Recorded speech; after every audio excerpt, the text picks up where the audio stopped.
The night was thick with mist, curling through the skeletal branches of the forest like a living thing, and I felt a shiver that had nothing to do with the chill in the air as I walked the narrow path that hugged the riverbank, the world around me quiet except for the occasional drip of water falling from leaf to leaf and the distant hoot of an owl that seemed far too deliberate to be accidental. My boots sank slightly into the damp earth, the soft squelch echoing in the stillness, and I pulled my coat tighter around my shoulders, the damp wind tugging at my hair and carrying scents I couldn't name, a strange mixture of wet soil and something wilder, something ancient, that made the hairs on my arms rise. I had come here to clear my head, to escape the hum of the town and the ordinary, predictable rhythm of my life where each day bled into the next with the same quiet frustration that sometimes pressed on my chest like a weight I couldn't lift. But even in this familiar solitude, I felt the prickling of awareness, a sense that the night was not as empty as it appeared. The river ran beside me, dark and restless, reflecting moonlight in jagged shards that danced across the water,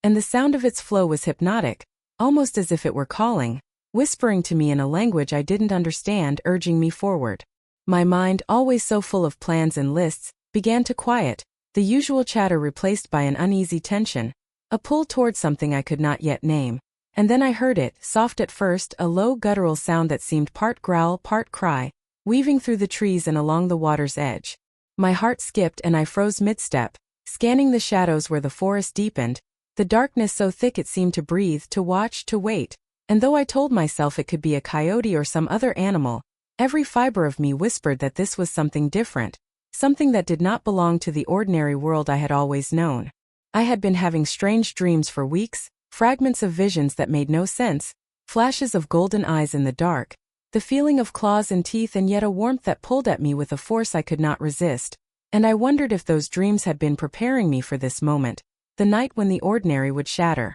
The sound grew sharper, more insistent, and my pulse quickened, echoing in my ears as if trying to keep pace with the growing urgency, until finally I saw it, a shadow at the river's edge, larger than any animal should be, hunched and trembling as it struggled against the current, and my breath caught. I wanted to turn away, to run back to the safety of streetlights and the comforting hum of civilization, but some instinct I did not recognize rooted me in place, forcing my legs to carry me forward through the mud and the cold, my hands shaking as I reached the water's edge. The creature emerged more clearly now, and I realized with a mixture of fear and awe that it was a wolf, enormous and powerful even in its weakened state, its fur matted with blood and water, one leg bent at an unnatural angle that made my stomach twist. Its eyes found mine, golden and molten, burning through the mist and the darkness with a pain so raw it made my throat ache, and I knew in that instant that leaving it here would be impossible, unthinkable. I knelt beside it, the chill of the river licking my fingers as I brushed mud and leaves from its trembling body,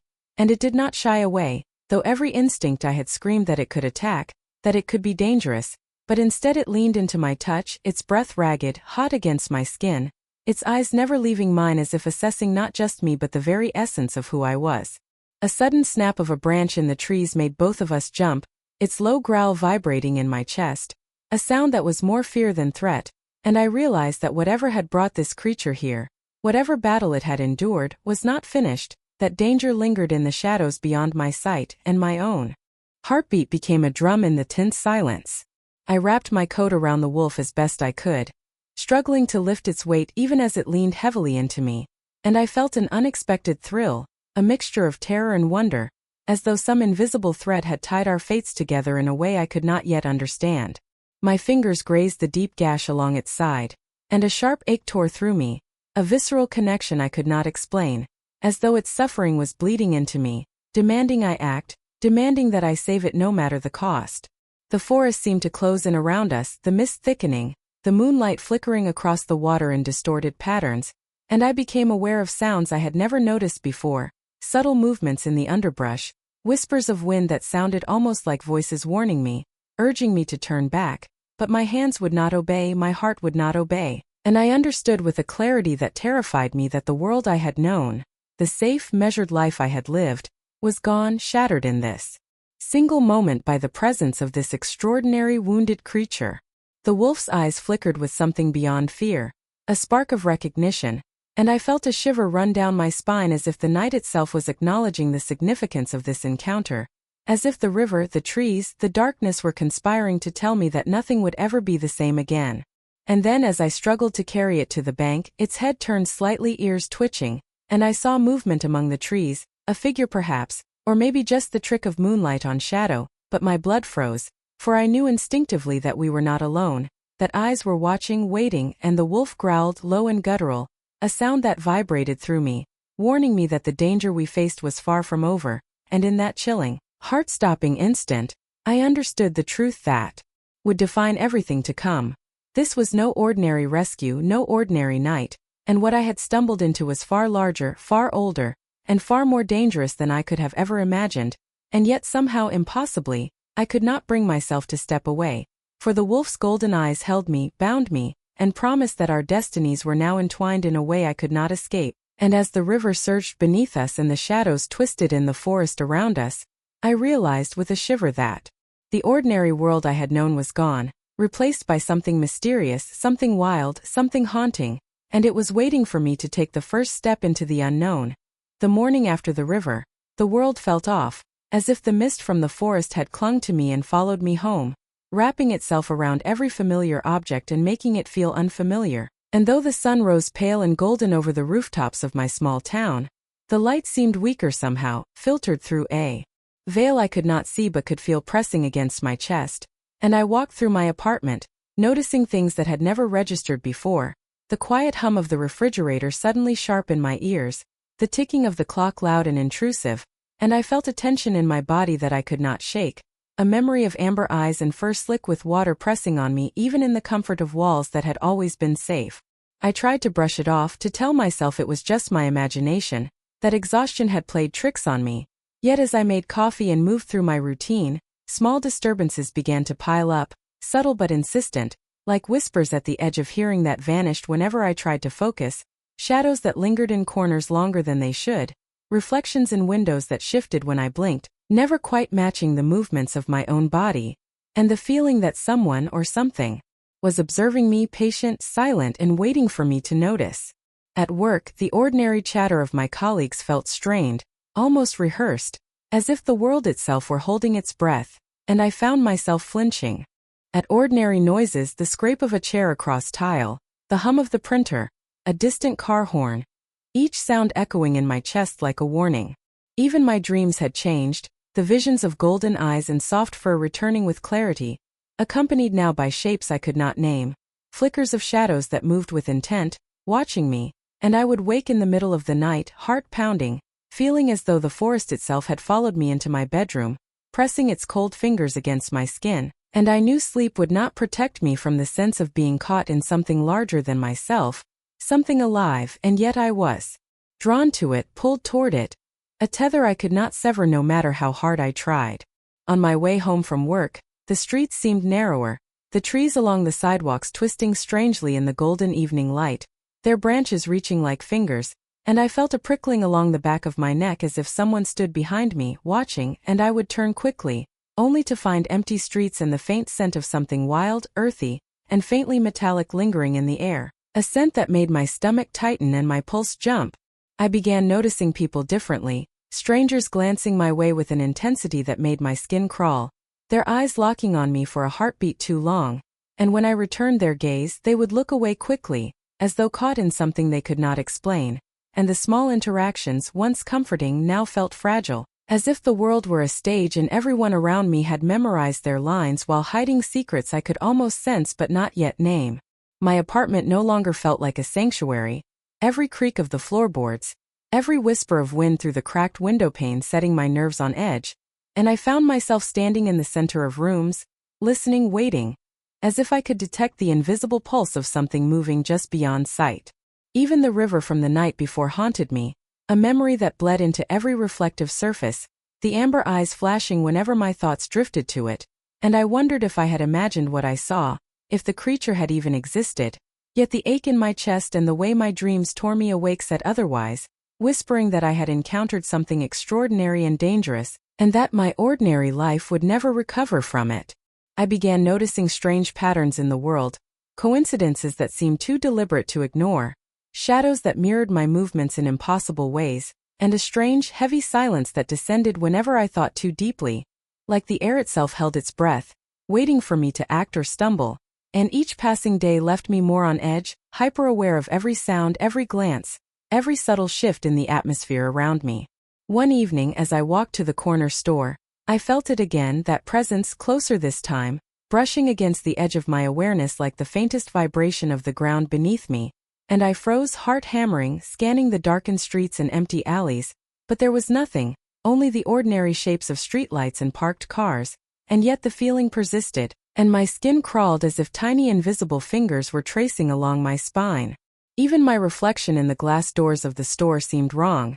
the light catching my eyes and revealing a flicker of gold that vanished when I blinked, and I wondered if I was losing my mind or if the world itself had shifted, slipping into a space where ordinary rules no longer applied. At home I tried to read to distract myself, yet the words blurred on the page, my mind dragged back to the river, to the wolf that had collapsed into my arms, to the warmth of its gaze, and the memory brought both longing and a chilling awareness that the danger I had glimpsed was not behind me but waiting, patient, watching, knowing, and I felt a shiver that was not from cold or wind but from the undeniable sense that my life was no longer fully my own. Every sound became a signal,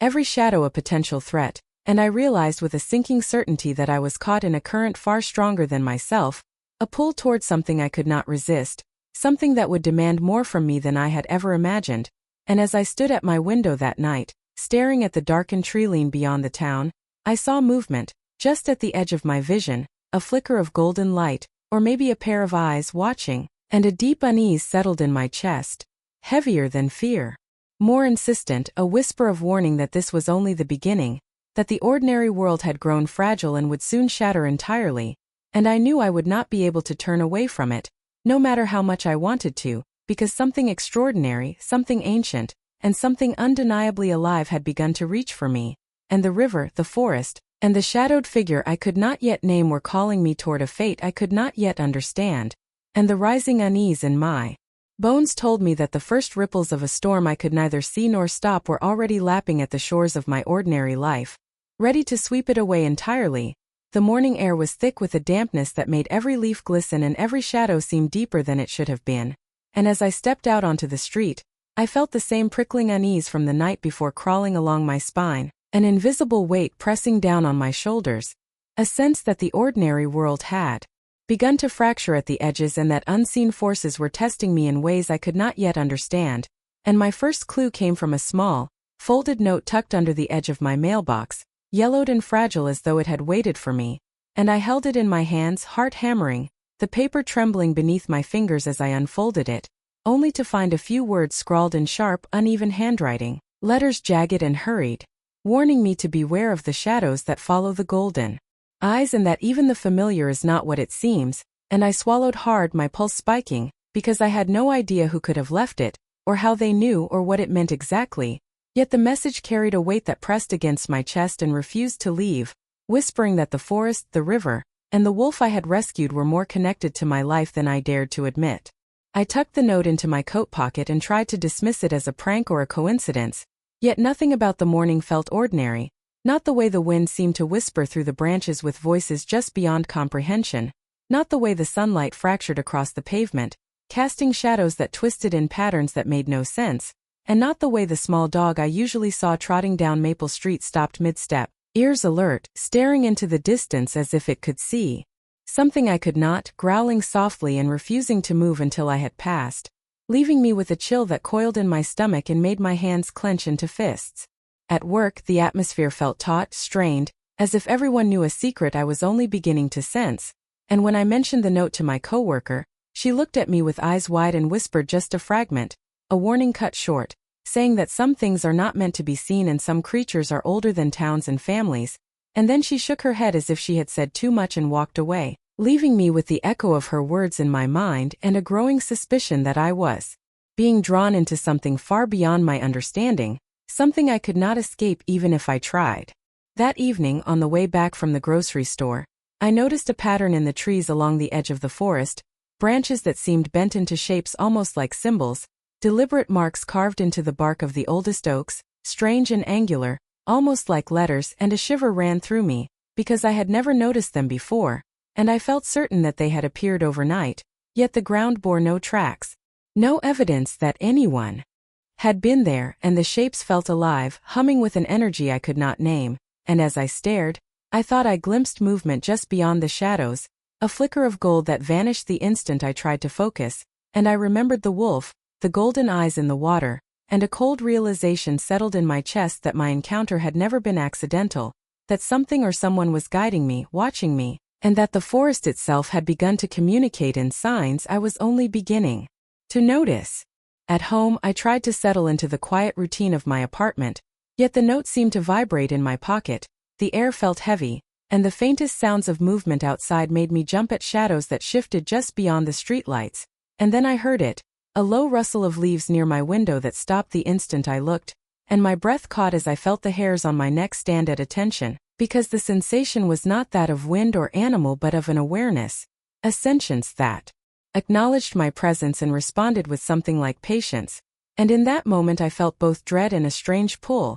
as though I were being invited, coaxed, into following a path that had already been laid out for me before I had even noticed. The wolf appeared again in my thoughts, not in memory but in presence, as if it lingered at the edge of perception, golden eyes burning through my mind in silent insistence, and I began to notice small signs of its influence even in the ordinary parts of my day, the way animals nearby seemed unsettled, birds taking flight when I approached, a cat arching its back and staring into the empty corners of rooms, and a sense that every living thing in the vicinity sensed what I could not yet name. Tension that grew tighter with each passing hour, pressing me into awareness of a reality that had been hidden, waiting for me to step fully into it. I dreamed again that night, the dreams sharper, more vivid, golden eyes meeting mine, shadows swirling in impossible shapes around me, a voice whispering words I could not fully understand, warnings and promises intertwined, and I woke with my body tense, heart racing, a lingering taste of iron on my tongue and the faint scent of the forest clinging to my skin, as though my dreams were more than imagination, as though the night itself had bled into my bedroom and left marks I could feel but not see. The next morning, walking to the bus stop, I noticed a stranger in the distance, leaning against a lamppost with hood drawn low over their face, watching me intently, and when our eyes met, a flicker of recognition passed between us, not of knowing me personally, but of knowing that I had begun to see what others ignored, a truth that carried weight and danger, and they disappeared into the crowd before I could approach, leaving behind a sense of being warned, guided, and threatened all at once. And I felt the first prickling of fear that was not entirely rational, a fear that something hidden was moving closer to me, preparing me for a reality I could not yet comprehend. And as I walked the familiar streets, I noticed every shadow seemed to twitch, every sound amplified, and every whisper in the wind felt like a message I had to decipher, and the unease in my chest thickened with each step, growing heavier and more insistent, until I understood with a chilling certainty that the ordinary world I had taken for granted was cracking, that forces beyond my understanding were at work, and that my life had become a story already in motion, one in which I had been chosen, marked, and pulled toward a destiny that I could feel in every nerve, in every glance, and in every shadow that flickered just out of sight, and the suspicion that I was being watched, guided, and tested settled in my mind like a stone, firm and unshakable, warning me that what had begun with the river and the golden eyes was far from over, and the whispers in the dark were only the first ripple of a storm that would not be denied. The evening fell in a thick, velvet darkness, the kind that pressed against the skin and made every sound sharper, more intimate, and as I walked along the familiar path toward the river, I felt the weight of the day, the notes, the whispers, and the shadows from the forest settle in my chest, heavy and insistent, pulling at me with a force I could neither resist nor fully understand, and I noticed movement in the corner of my vision, a shadow shifting among the trees, tall and fluid, melting into the darkness as if it were part of it yet not entirely, and my heart skipped as though it knew before my mind could even register the awareness, a warning and a promise tangled together that left me both fearful and oddly compelled. I paused, breath-catching, trying to convince myself it was just my imagination, that the wind was playing tricks on the light of the moon that fractured through the branches and danced across the river's surface, but the sensation of being watched was undeniable, a prickling along the back of my neck and the tiny hairs on my arms standing on end as if the night itself had turned its attention fully upon me. The shadow moved again, a flicker along the edge of the tree-line, and I swore I caught a glimpse of something golden, a flash that vanished the instant I tried to focus on it, leaving only the impression of presence, a ripple in the air that was both magnetic and unsettling, drawing me closer even as instinct screamed for me to turn and run. I felt the old pull of the river, of the place where I had found the wolf, as if the water itself was whispering to me, urging me forward, and I stepped carefully, each footfall soft against the mossy bank, scanning the dark for any sign of the shadow, yet finding only the ordinary bends of the river and the thickening trees that swallowed light whole. The forest seemed to breathe with me, inhaling as I moved, exhaling with an almost imperceptible vibration that made the hair on my arms tingle, and I sensed again that something extraordinary lingered, something aware, waiting, watching, and I could not decide if it was predator or protector, friend or foe, only that it was close, and that my pulse had become a drumbeat in the silence, a rhythm that matched the unseen presence, drawing me deeper into the unknown. The moonlight glinted off the river in fractured patterns, and I felt a magnetic tug toward a bend where the water swirled more violently, the sound of it louder in the night, and I imagined the shadow moving along the river's edge, just beyond perception, slipping between trees like liquid darkness, and I wanted to speak, to call out, yet my throat closed and my body stiffened, caught between fear and the irresistible pull that urged me forward. A low rustle in the underbrush made me freeze, and for a moment, the world felt impossibly still, as though the forest itself had paused to watch, and then the shadow shifted again, closer this time, a fleeting impression of a figure wrapped in darkness, taller than any man I had ever seen, movements deliberate and predatory yet graceful, the kind of grace that seemed to belong to a being that was aware of every detail of the world, aware of me, aware of the river, aware of the secrets hidden beneath the ordinary. My stomach twisted, part terror, part fascination, as I realized that the golden eyes from my dreams, from the river, from the wolf, were imprinted in my mind not as memory but as expectation,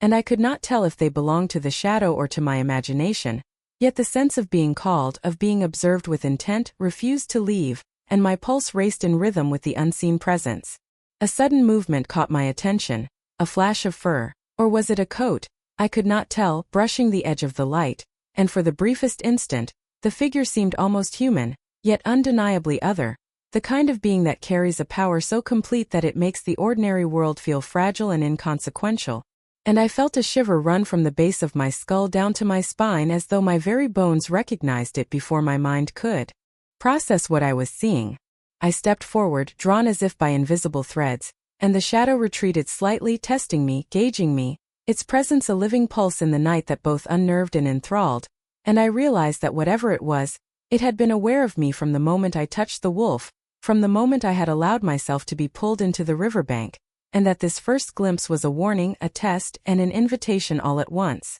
The river's current tugged at the edges of my thoughts, a reminder of the night when everything changed, and I felt the pull of golden eyes, whether real or imagined, as if the shadow carried them within its being, a silent echo of the creature I had saved, and I understood for the first time that my ordinary life had already ended, replaced by a reality I could not yet fully grasp, where unseen forces watched, measured, and pulled me towards something that was both terrifying and intoxicating. I wanted to call out, to demand it show itself, to insist on answers, yet something primal stopped me, a recognition that the shadow was not meant to reveal itself fully just yet, that part of its power lay in remaining untouchable, ungraspable, and that my curiosity would be the key to drawing it closer in time, when the moment was right, but until then I was meant to feel its presence, to understand the magnetism, to recognize the unease it inspired and the thrill that came with it. I stayed at the river's edge long after the shadow vanished from sight, though I knew it had never truly left, feeling the pulse of the night, the tension in the air, and the quiet insistence of unseen eyes following my every movement, and I walked home slowly, heart still hammering, senses heightened, every rustle of leaves, every flicker of moonlight, every creak of branches above seeming like part of a language I did not yet understand, yet could feel in my bones, the language of a presence that was patient, aware, and impossibly close. By the time I reached the safety of my apartment, the city lights pale against the deep darkness of the forest in my memory, I could not shake the feeling of being tethered to something beyond comprehension, a force that was magnetic and unnerving, the memory of the shadow lingering like a touch across my skin, and I realized with a shiver that the curiosity it inspired had taken root deep inside me, that I would return to the river, that I would follow every whisper of its presence, that the unease and fascination entwined in my chest were only the beginning, and that this first glimpse had left me unsettled in ways I could not yet name, but undeniably drawn, unwilling to resist the invisible thread that connected me to a figure I could neither see fully nor ignore. The night had fallen heavier than usual, a velvet darkness pressing in from all sides, and as I returned to the riverbank, drawn by an invisible pull I could no longer ignore, I felt the air shift around me, charged with a tension that made every step feel like it carried weight beyond reason. And then I saw him, emerging from the shadows with a grace that was both predatory and mesmerizing, the figure from the night before now fully present, his form tall and commanding, movements deliberate yet fluid, like a predator perfectly aware of every inch of the terrain. And the instant our eyes met I felt a jolt through my entire body, a combination of alarm, curiosity, and something far deeper, something magnetic, that made it impossible to look away,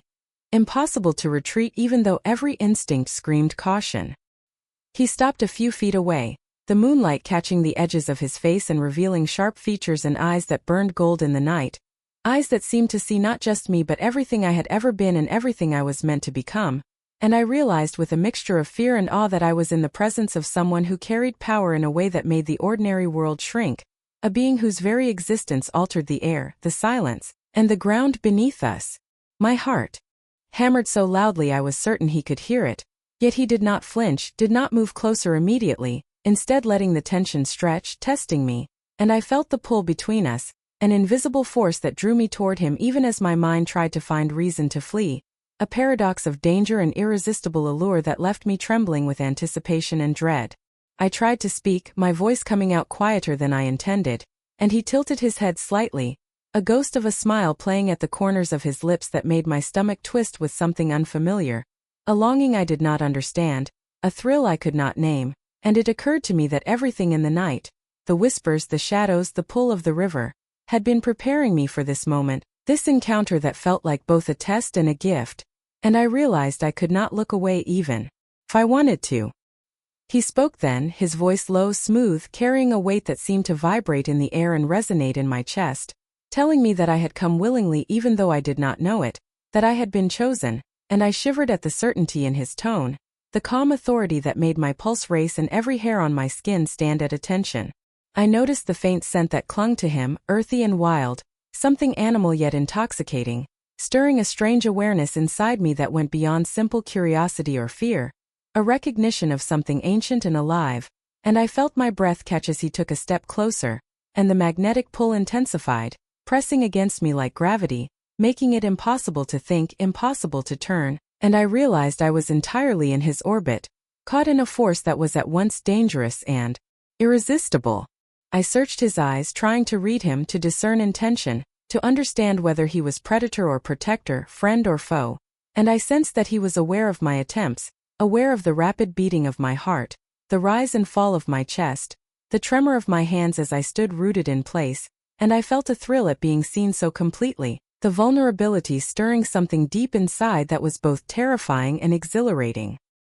He stepped even closer, close enough that I could feel the faint heat radiating from him, a presence so strong that it made the night around us feel smaller, and he said softly that he had been waiting, not in years or days but in a time that stretched beyond ordinary comprehension, that the river, the forest, and the shadows had led me here, that everything in my life had been quietly nudged to prepare me for this meeting, and I could only nod, unable to fully grasp what he meant yet acutely, aware that every instinct told me he was telling the truth. The pull between us grew more insistent, almost physical, a magnetic current that made it impossible to step back, impossible to resist leaning forward despite the danger, and I realized that this was the first of many encounters where my own desires would clash with reason, where my curiosity would tempt me to risk more than I should, and yet even as the rational part of my mind screamed warning, I felt an undeniable thrill, a recognition of something longed for, something destined that I could neither explain nor resist. He paused, watching me closely, a flicker of something almost like approval passing through the depths of his golden gaze, and in that instant I understood that he saw more than my fear, more than my hesitation, that he saw the part of me willing to step into the unknown, to be drawn into a world that was dangerous, dark, and intoxicating, and I felt my knees weaken slightly, my pulse threatening to betray me, yet a part of me ached for the nearness of him, for the presence that had haunted my dreams and my thoughts, for the pull I could no longer deny. I found my voice finally shaky yet steady enough to ask who he was, and he answered not with words that satisfied, but with a glance, a tilt of his head, a presence that carried more information than speech could, leaving me both frustrated and utterly captivated. Sensed that everything he revealed in silence was more compelling than anything I could hope to learn.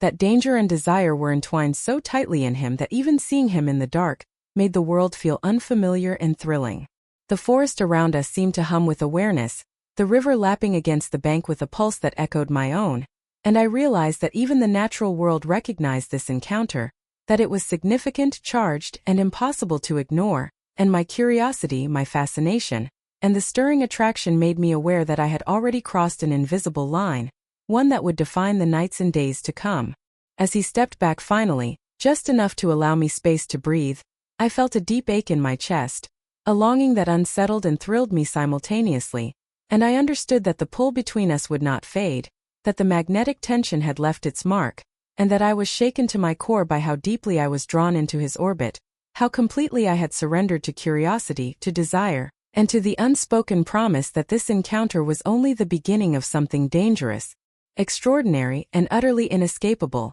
The days that followed the encounter at the river blurred the line between ordinary life and something I could no longer ignore, the world around me suddenly alive with a tension that pulsed beneath the surface of every street, every shadow, every casual glance from strangers whose eyes seemed to linger just a moment too long, and even my dreams carried him, golden eyes and shadows entwined, the memory of his presence folding seamlessly into sleep as though the night itself had claimed me, leaving me to wake with a tremor in my chest and a weight on my ribs that had nothing to do with fear alone but with anticipation and the undeniable sense that the forest and the river had not released me, that the pull between worlds was growing stronger with every heartbeat, pulling me toward something I could not yet name. At work, small accidents began to occur, the printer malfunctioning at exactly the moment I needed it, papers slipping from my hands as though invisible fingers pushed them away, and the hum of fluorescent lights flickering as if trying to warn me, and each coincidence felt deliberate, like the world bending around an unseen rhythm I could not control,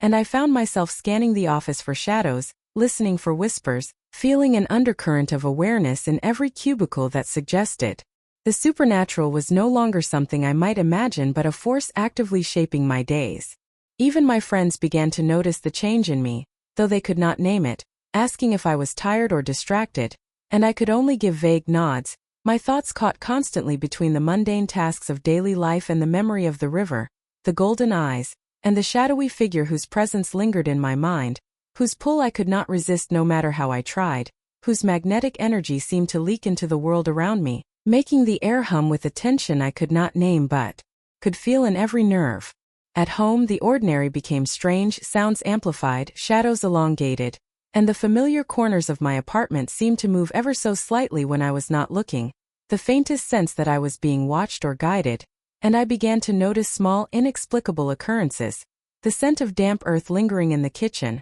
a window open that I was sure I had closed, scratches along the floorboards that did not belong to any animal I knew, and I felt a pulse in the night that matched the rhythm of my own heart, pulling me toward something beyond reason, toward a collision of the ordinary and the extraordinary that could no longer be denied. My dreams became more vivid, almost tangible visions of the wolf, golden eyes, and the shadowy figure threading through the forest in a way that felt like memory, prophecy, and desire all at once, and each morning I woke with a lingering ache, an awareness that what I experienced in sleep was not confined to dreams but bled into waking reality, altering the way I saw, heard, and sensed everything around me. One evening, as I walked through the streets near the edge of the town where the lights grew thin and the shadows deepened, I felt it, the pull stronger than ever, drawing me toward the old forest where the river wound like a black ribbon through the trees, and I sensed the presence of something immense and aware, watching, waiting, and I froze as the leaves rustled unnaturally behind me, the sound sharper than wind, and a figure stepped just beyond the path, too quick and fluid to be human. And I realized with a chill that I was no longer simply wandering the forest, but had crossed into territory governed by laws I could not comprehend. The air thickened, heavy with energy, and I sensed every animal and plant vibrating in response, the forest alive with consciousness, aware of me, of him, and of the force that had intertwined my fate with theirs, and I felt my pulse spike as movement in the shadows suggested something approaching, its steps silent but certain, measured but deliberate, and I instinctively stepped back, my stomach knotting as my breath quickened, because the world I had known, the ordinary life I had clung to, was gone, replaced by a realm where danger and desire existed side by side, inseparable and demanding attention. A branch snapped somewhere behind me, and I spun, heart hammering, only to see a shadow vanish as though it had never been. Yet the energy it left lingered, like the aftershock of a tremor, vibrating in the ground and in the air, and I realized that the encounter at the river had not been an anomaly, not a singular event, but the beginning of a series of ripples that were now colliding with my life, forcing the ordinary and the supernatural into direct confrontation, leaving me unprepared and, yet irresistibly drawn forward. I felt the pull of golden eyes in my mind, a memory and a summons wrapped together, and I understood that I was being led, guided, perhaps even tested, and the knowledge brought both fear and exhilaration, a mixture that made my senses sharper, my muscles tense, and my awareness hyper-focused, as though the world itself had shifted into a higher frequency of danger and possibility. Then, as I rounded a bend near the river, the water glimmered oddly in the moonlight, disturbed as though something massive had moved beneath the surface, and I saw ripples radiating outward without wind or current to explain them, and the golden eyes from my dreams burned in my mind, the echo of presence so vivid it made my chest tighten, and I realized with a sinking certainty that whatever was coming would not allow retreat or hesitation. Suddenly, a low growl vibrated through the trees, deep and resonant, primal in a way that made the hairs on my arms rise, and the forest itself seemed to lean closer, every sound amplified, every shadow a potential threat, and I felt a chill that went beyond fear into recognition that the supernatural had reached out fully into my life, brushing against it in ways I could no longer ignore or rationalize, and I knew instinctively that I was on the edge of something dangerous, something alive, something that would demand every ounce of courage I could muster, yet draw me closer with a force I could not resist. I stepped back instinctively, heart hammering, sensing the presence grow stronger, and the water of the river swirled violently, as though it knew my fear and my fascination simultaneously, and I felt a sudden shift in the air, a subtle but undeniable surge of power, as if the forest itself exhaled in warning, and in that moment, a branch broke with a crack behind me, a figure leapt from the shadows and I stumbled, the world tipping in sudden chaos, the collision of my ordinary life with the supernatural erupting fully around me, leaving me breathless, unsteady, and acutely aware that there was no turning back, that the pull I had resisted for so long had finally become irresistible, and that danger and wonder now existed side by side in a collision that would shape everything to come. The days after the river and the shadowed encounter were filled with a tension that made ordinary interactions unbearable and extraordinary moments irresistible, and I found myself returning to the forest at odd hours, drawn by the invisible thread that seemed to connect me to him, the presence that haunted my mind like a promise I could not resist and a warning I could not ignore. And when he appeared again, it was without preamble, stepping from the darkness with the fluid grace of a predator and the weight of centuries in his gaze, and I felt my chest tighten, every nerve alive with awareness, every instinct at once frightened and electrified, as if the air itself carried his pull, tangible and magnetic, demanding my attention. We spoke in hushed tones at first, words carefully chosen, measured, but each syllable carried a weight beyond their meaning, the kind of conversation where silences are as telling as speech, where glances linger and gestures speak in a language that bypasses understanding and goes straight to the heart, and I found myself revealing fragments of my life, truths I had never spoken aloud, as if the forest, the river, and his presence had stripped away the usual barriers of caution and decorum, leaving me raw and exposed yet strangely exhilarated by it. He listened with an intensity that made my own thoughts feel fragile and unformed, nodding at subtle cues, tilting his head as if cataloging every movement, every flicker of expression, every hesitation, and I realized I was more comfortable and more frightened in his presence than I had ever been with anyone, the attraction simmering beneath the surface, forbidden and undeniable, a tension that made my breath catch, my fingers tremble, and my pulse spike with each interaction, each shared secret, each touch that lingered just long enough to stir something wild and urgent within me. I noticed the small gestures, the way his hand would brush against mine accidentally on the edge of a conversation, the way his gaze would find me across spaces where no words were spoken, and each moment built a rhythm between us, a dangerous dance that neither of us acknowledged outright but both of us felt, a silent agreement that pulled us closer even as it warned us of the peril in proximity, of the lines we were crossing and the consequences we could not yet see. In the quiet moments, I glimpsed tenderness beneath the powerful presence, a softness that made him human in ways I had not expected, and yet the aura of something other, something ancient, powerful, and unknowable, never left, a reminder that the bond we were forming carried both risk and inevitability, and that the forbidden allure was only heightened by the sense that he existed on a plane far beyond my understanding, a being shaped by centuries of survival, dominance, and instinct, yet capable of choosing to share fragments of himself with me. One evening, the forest around us still and shimmering in moonlight, he led me to a clearing where the river bent and swirled, and for the first time, the air felt thick with expectation, heavy with the knowledge that something extraordinary was about to be revealed, and I felt my heart hammer as I took a tentative step forward, compelled by curiosity, fear, and desire all at once, feeling the pull of golden eyes not just in memory but alive in the present, guiding me, warning me, and claiming me in ways that I could not name or resist. He spoke of loyalty, of power, of the responsibilities that came with the lineage he carried, words that felt both distant and intimate, a history wrapped in authority and solitude, and I realized that each revelation was a test, a measure of trust, and a subtle invitation, coaxing me to acknowledge the depth of my feelings, my willingness to step into a world I could never leave behind once I entered fully, a world where danger, power, and attraction were intertwined in ways that made ordinary morality feel inadequate and irrelevant. I noticed the way the forest responded to him.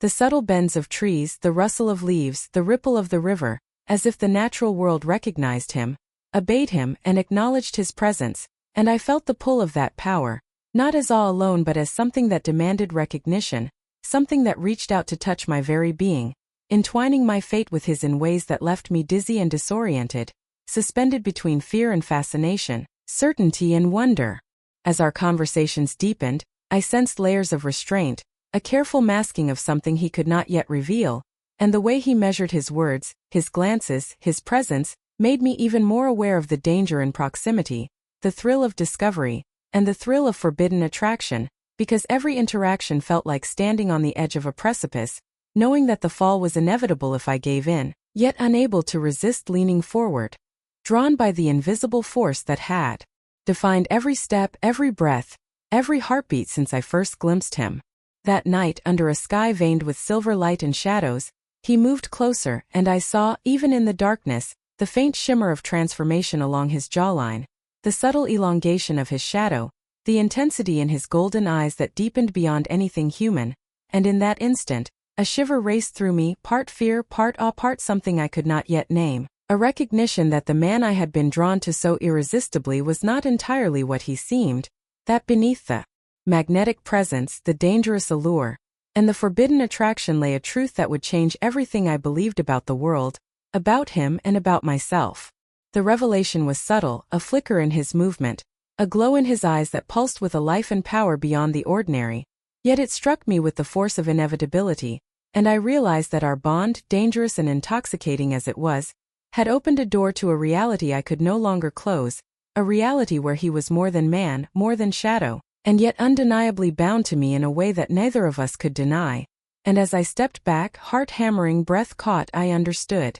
that the attraction, the bond, the thrill, and the fear were only the beginning, and that the glimpse of his true self had left me shaken, exhilarated, and completely unable to turn away from the path that had been laid before me, a path that promised danger, discovery, and an intimacy that defied reason and demanded surrender. The morning light filtered through the trees in a pale, trembling wash, but it did little to ease the tension that had lodged itself deep in my chest after the night at the river, and as I retraced the path through the forest, every snapped twig and shifting shadow felt amplified, a reminder that the world I thought I knew had already begun to fracture around me, and that the figure I had come to trust and fear with equal measure carried pieces of a truth I could barely comprehend yet could not turn from. For every glance, every whispered word, every measured gesture hinted at something beyond human, something ancient and alive, something that had shaped the river, the forest, and the golden-eyed wolf, and in that moment I realized that my fascination had been built on the precipice of revelation,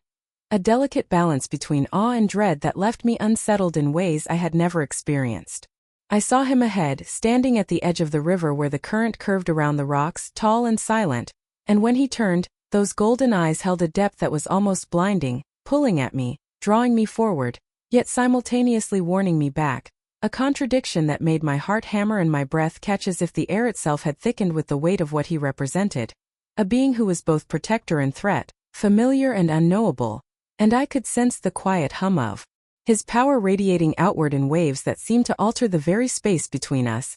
bending reality in subtle, frightening ways. As I approached, the wind shifted, carrying scents of earth, rain and something else, something metallic and primal, and I felt a pulse in the air, a vibration I could not place but that resonated in my chest, syncing with my heartbeat and making me question the nature of my own perception, because it was as though the forest itself had recognized him, acknowledged him, and warned me simultaneously, and I could not tell if my fear was entirely my own or a reflection of the ancient awareness that lingered in every leaf, every stone, and every ripple of the river. He spoke then, voice low and steady, and every word seemed to carry double meaning, layered with truths I could not fully decipher, confessions hidden in metaphor, glimpses of an existence that did not belong to this world but intersected with mine in ways both intimate and terrifying. And I felt my fascination deepen even as my stomach knotted with unease, because the more I understood, the more I realized how little I truly knew, and how much of him remained deliberately concealed, as if my trust had been earned only enough to allow curiosity but not full comprehension. A ripple of movement caught my attention, a sudden shift in the reflection of the water, and for a brief instant I thought I saw him not as the man I had come to know, but as something else entirely, a shadow of raw power wrapped in a form familiar yet alien, and the impression was gone before I could speak or fully register it, leaving behind a residue of adrenaline and awe that made my pulse spike and my hands tremble. I wanted to ask him directly, to demand explanation, yet the words died on my tongue, because in the curve of his smile, in the tilt of his head, in the slow, deliberate way he watched me, I sensed that questions had their own danger, that probing too deeply might shatter the fragile connection we had forged, and that the knowledge I sought carried weight I was not yet prepared to bear. The forest around us seemed to hold its breath, every rustle of leaves, every distant call of a bird amplified into significance, and I realized that the ordinary rules of life no longer applied here, that the shadowed edges of reality had become real, tangible, and unavoidable, and that the figure beside me was a focal point of that unseen energy, a being whose existence alone challenged everything I had believed, everything I had taken for granted. And yet I could not turn away, could not flee, because fascination had taken root in my blood as surely as fear had lodged in my mind. He stepped closer, and the faintest flicker of something in his form caught the corner of my eye again, a movement too fluid to be human, too deliberate to be accidental, and I felt the familiar surge of magnetic pull, that same current that had drawn me to him from the first glimpse, stirring within me a combination of longing, awe, and dread that made me shiver with awareness of how dangerously intertwined our fates had become. The golden eyes held mine in a silent command, a recognition that the bond between us had deepened, that curiosity and attraction had cemented, but the subtle fractures I glimpsed reminded me that he was not what he seemed, that pieces of his truth remained hidden, waiting for a moment of revelation that would come with consequence, and that my own naivety or trust could be the very leverage that allowed him to guide, protect, or endanger me in equal measure. Every sound in the forest grew sharper, the water gurgling over stones louder, the wind threading through branches with urgency, and I felt the shift in the atmosphere as if the world itself sensed the tension between revelation and concealment, warning me, taunting me, teasing me with fragments I could only partially comprehend, yet impossible to ignore, leaving me suspended in a state of heightened awareness, heart hammering, senses alight, and mind racing with questions I could not yet ask. He extended a hand, a gesture at once inviting and commanding, and I felt the tug of instinct, the almost animal response that drew me closer even as my rational mind screamed caution, because every interaction with him carried a double edge, a mixture of danger and allure, and I realized that the fascination I had felt from the first encounter was inseparable from the fear his presence inspired, that the attraction and dread were bound together in a coil that tightened with every moment we shared, every word, every glance, every subtle movement. And then, for a heartbeat, the illusion of calm shattered, a flash of raw, unrestrained power radiating from him like a storm contained within a form, an intensity that made the air vibrate and the ground beneath my feet feel uncertain, and I saw not the man I had been drawn to but a glimpse of something beyond, something eternal, predatory, and utterly alive, and I recoiled, heart clenching with a mixture of awe, fear, and desire, realizing in that instant that the bond between us was a delicate tether to a being whose true nature was more dangerous than I could yet comprehend. The golden eyes softened, the figure returned to form, but the echo of that revelation lingered in my mind, a shadow that whispered of secrets, power, and a world that existed just beyond the veil of my ordinary life, and I stepped back, breath shaky, pulse racing, torn between the magnetic pull that made me lean forward and the sudden, chilling awareness that trust with him would never be simple, that fascination was inseparable from peril, and that the fragments of truth I had glimpsed were enough to leave me shaken, conflicted, and uncertain, wondering how much I could risk and whether the bond one had formed was a lifeline, a trap, or something far more dangerous all at once. The days after the river and the forest encounter became a blur of contradictions, my mind wrestling between instinct and reason, my heart drawn by a force I could not name and a presence I could neither resist nor fully trust, and every thought, every glance, every sound seemed to carry his echo, a pull that threaded through the mundane moments of life, making the ordinary feel hollow and the shadows alive, until I found myself wandering streets and alleys with a restless energy, haunted by the memory of golden eyes and the brush of his presence, the magnetic weight of him pulling at the core of my being in ways that left me both breathless and terrified. Sleep became no refuge, my dreams tangled with desire and fear, images of him shifting between the figure I had come to know and glimpses of the other, something ancient, powerful, and untamed, and each morning I awoke with the pulse of the forest, the river, and the shadowed figure still thrumming through my veins, leaving me jittered, aware, and unable to focus on anything ordinary, because even when my eyes were open and my surroundings familiar, his presence lingered in my peripheral vision, a subtle vibration at the edges of reality that demanded acknowledgement. I tried to resist, telling myself that curiosity had limits, that fascination carried danger, that the pull was merely a trick of my own imagination, yet every attempt at distance only intensified the longing, as if the universe itself conspired to drag me back into the orbit of someone who existed at the boundary between mortal and something far more formidable, and I realized that the more I denied him, the more urgent the call became, threading through my thoughts, my instincts, and even the rhythm of my heartbeat. At work, in the quiet moments when I should have felt relief from the tension, I found myself staring at shadows that shifted with intent, imagining him moving unseen, aware, and the scent of earth and rain and something metallic would flare briefly in my mind, teasing my senses, pulling me toward the forest even as I tried to anchor myself in normality, and I understood that ordinary life could no longer contain me, that the pull of this being transcended reason, defied boundaries, and demanded surrender. Each night brought dreams that left me trembling, golden eyes fixed on mine, hands brushing mine with deliberate intent, touches that were electric yet restrained, and every sensation lingered. Upon waking, embedding itself in my skin, in my pulse, in the very air I breathed, leaving me desperate, anxious, and craving the reality that my mind could neither confirm nor deny, because even in dreams the magnetic tension, the attraction, and the dangerous allure were undeniable, a current I could not switch off or ignore. I felt the forest calling, the river whispering, a trail of signs and echoes that led me inevitably toward the place I feared and longed for, and I found myself walking there even when I tried to resist, each step reluctant yet inevitable, drawn by a force that made my mind ache with conflict, and when I arrived at the clearing where moonlight fractured through the trees, he was already there, waiting, silent, powerful, and mesmerizing, and the pull between us struck me like a living thing, tangible force that pressed against my chest and demanded my surrender.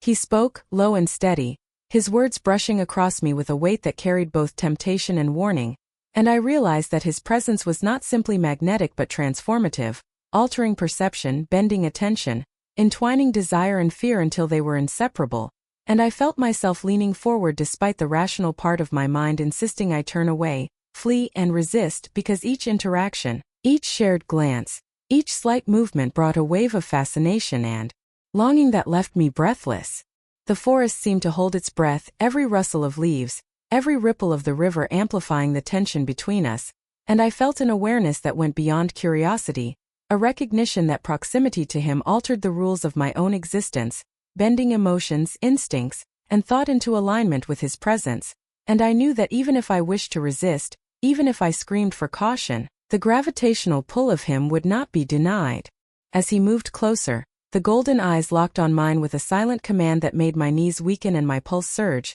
and for the first time, I sensed a layer of patience and intent that spoke of centuries, of restraint, of deliberate choice, and yet even in that careful control, there was a wildness that tugged at my senses, an invitation to cross boundaries I had sworn to respect, to step into the extraordinary even as fear tried to anchor me to ordinary life. I could feel the air thickening, vibrating with the intensity of proximity, and the magnetic tension between us became almost a physical weight, pressing against my chest, curling around my spine, urging me to lean forward, to abandon hesitation, to succumb to the pull that had been threading through my veins since the first glimpse, since the river, since the shadow, and I realized with a shiver that this was no longer simple attraction or curiosity but a force that had become part of me, inseparable and undeniable. The golden gaze softened slightly, a mixture of patience and quiet challenge, and I understood without words that resistance was futile, that every instinct, every longing, every fragment of desire had been drawn toward him from the moment our worlds collided, and that the temptation in front of me was not merely personal but elemental, a collision of the ordinary and the extraordinary that demanded response. I stepped forward, drawn by fascination and fear, by longing and instinct, and the forest held its breath as though the entire world recognized the significance of the moment, every shadow a witness, every ripple of the river a heartbeat aligned with mine, and I knew that the choice to step closer was no longer mine alone, because desire and fate, fear and fascination, had intertwined so completely that hesitation would only make the pull sharper, the consequences deeper, the surrender more inevitable. And as I stood there, every nerve alive, every heartbeat echoing the magnetic tension, I faced the truth I had resisted. That the temptation before me could no longer be denied, that the being who had haunted my dreams, tugged at my curiosity, and unsettled my every sense was now within reach, and that giving in or turning away would change everything. Yet even as I felt the urge to step into him fully, a flicker in his eyes, a subtle movement, a shimmer of something unearthly reminded me that surrender carried danger, and that the force drawing me closer was as unpredictable and powerful as it was irresistible, leaving me on the precipice of a decision I could not evade, trembling with the knowledge that desire had won the first battle, yet fear, fascination, and the unknown loomed just beyond the edge of my choice, waiting for what would come next. The air felt heavier that evening, a pressing weight that seemed to follow me even before I entered the forest, and every rustle of leaves, every distant cry of a bird, every ripple of the river carried a sense of urgency I could not ignore, as if the world itself had turned its awareness inward, focusing on the invisible threads that tied me to him,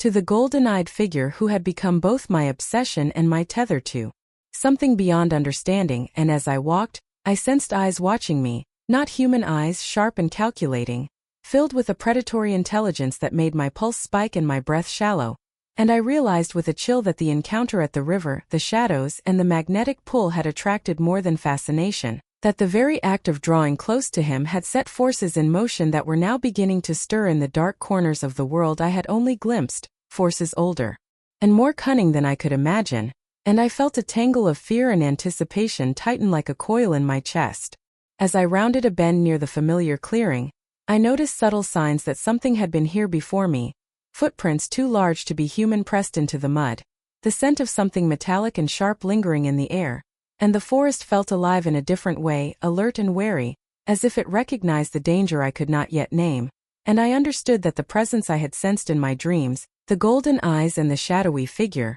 was only one piece of a much larger puzzle, a world fraught with conflict, power struggles, and threats that moved silently beneath the veneer of night. I felt the pull of him before I saw him, the familiar current that wrapped around my chest and threaded through my spine, guiding me forward, but there was a tension in it that had not been there before, a caution woven into the magnetic draw, and when he stepped from the shadows, his presence commanding and immense, I realized with a start that his expression carried unease, his eyes scanning the perimeter, golden depths alight with a wariness that made my own anxiety flare, because I had never seen him guarded in the way he was now, and the realization struck me like cold water that danger was not distant but immediate, pressing close, breathing down my neck even when invisible.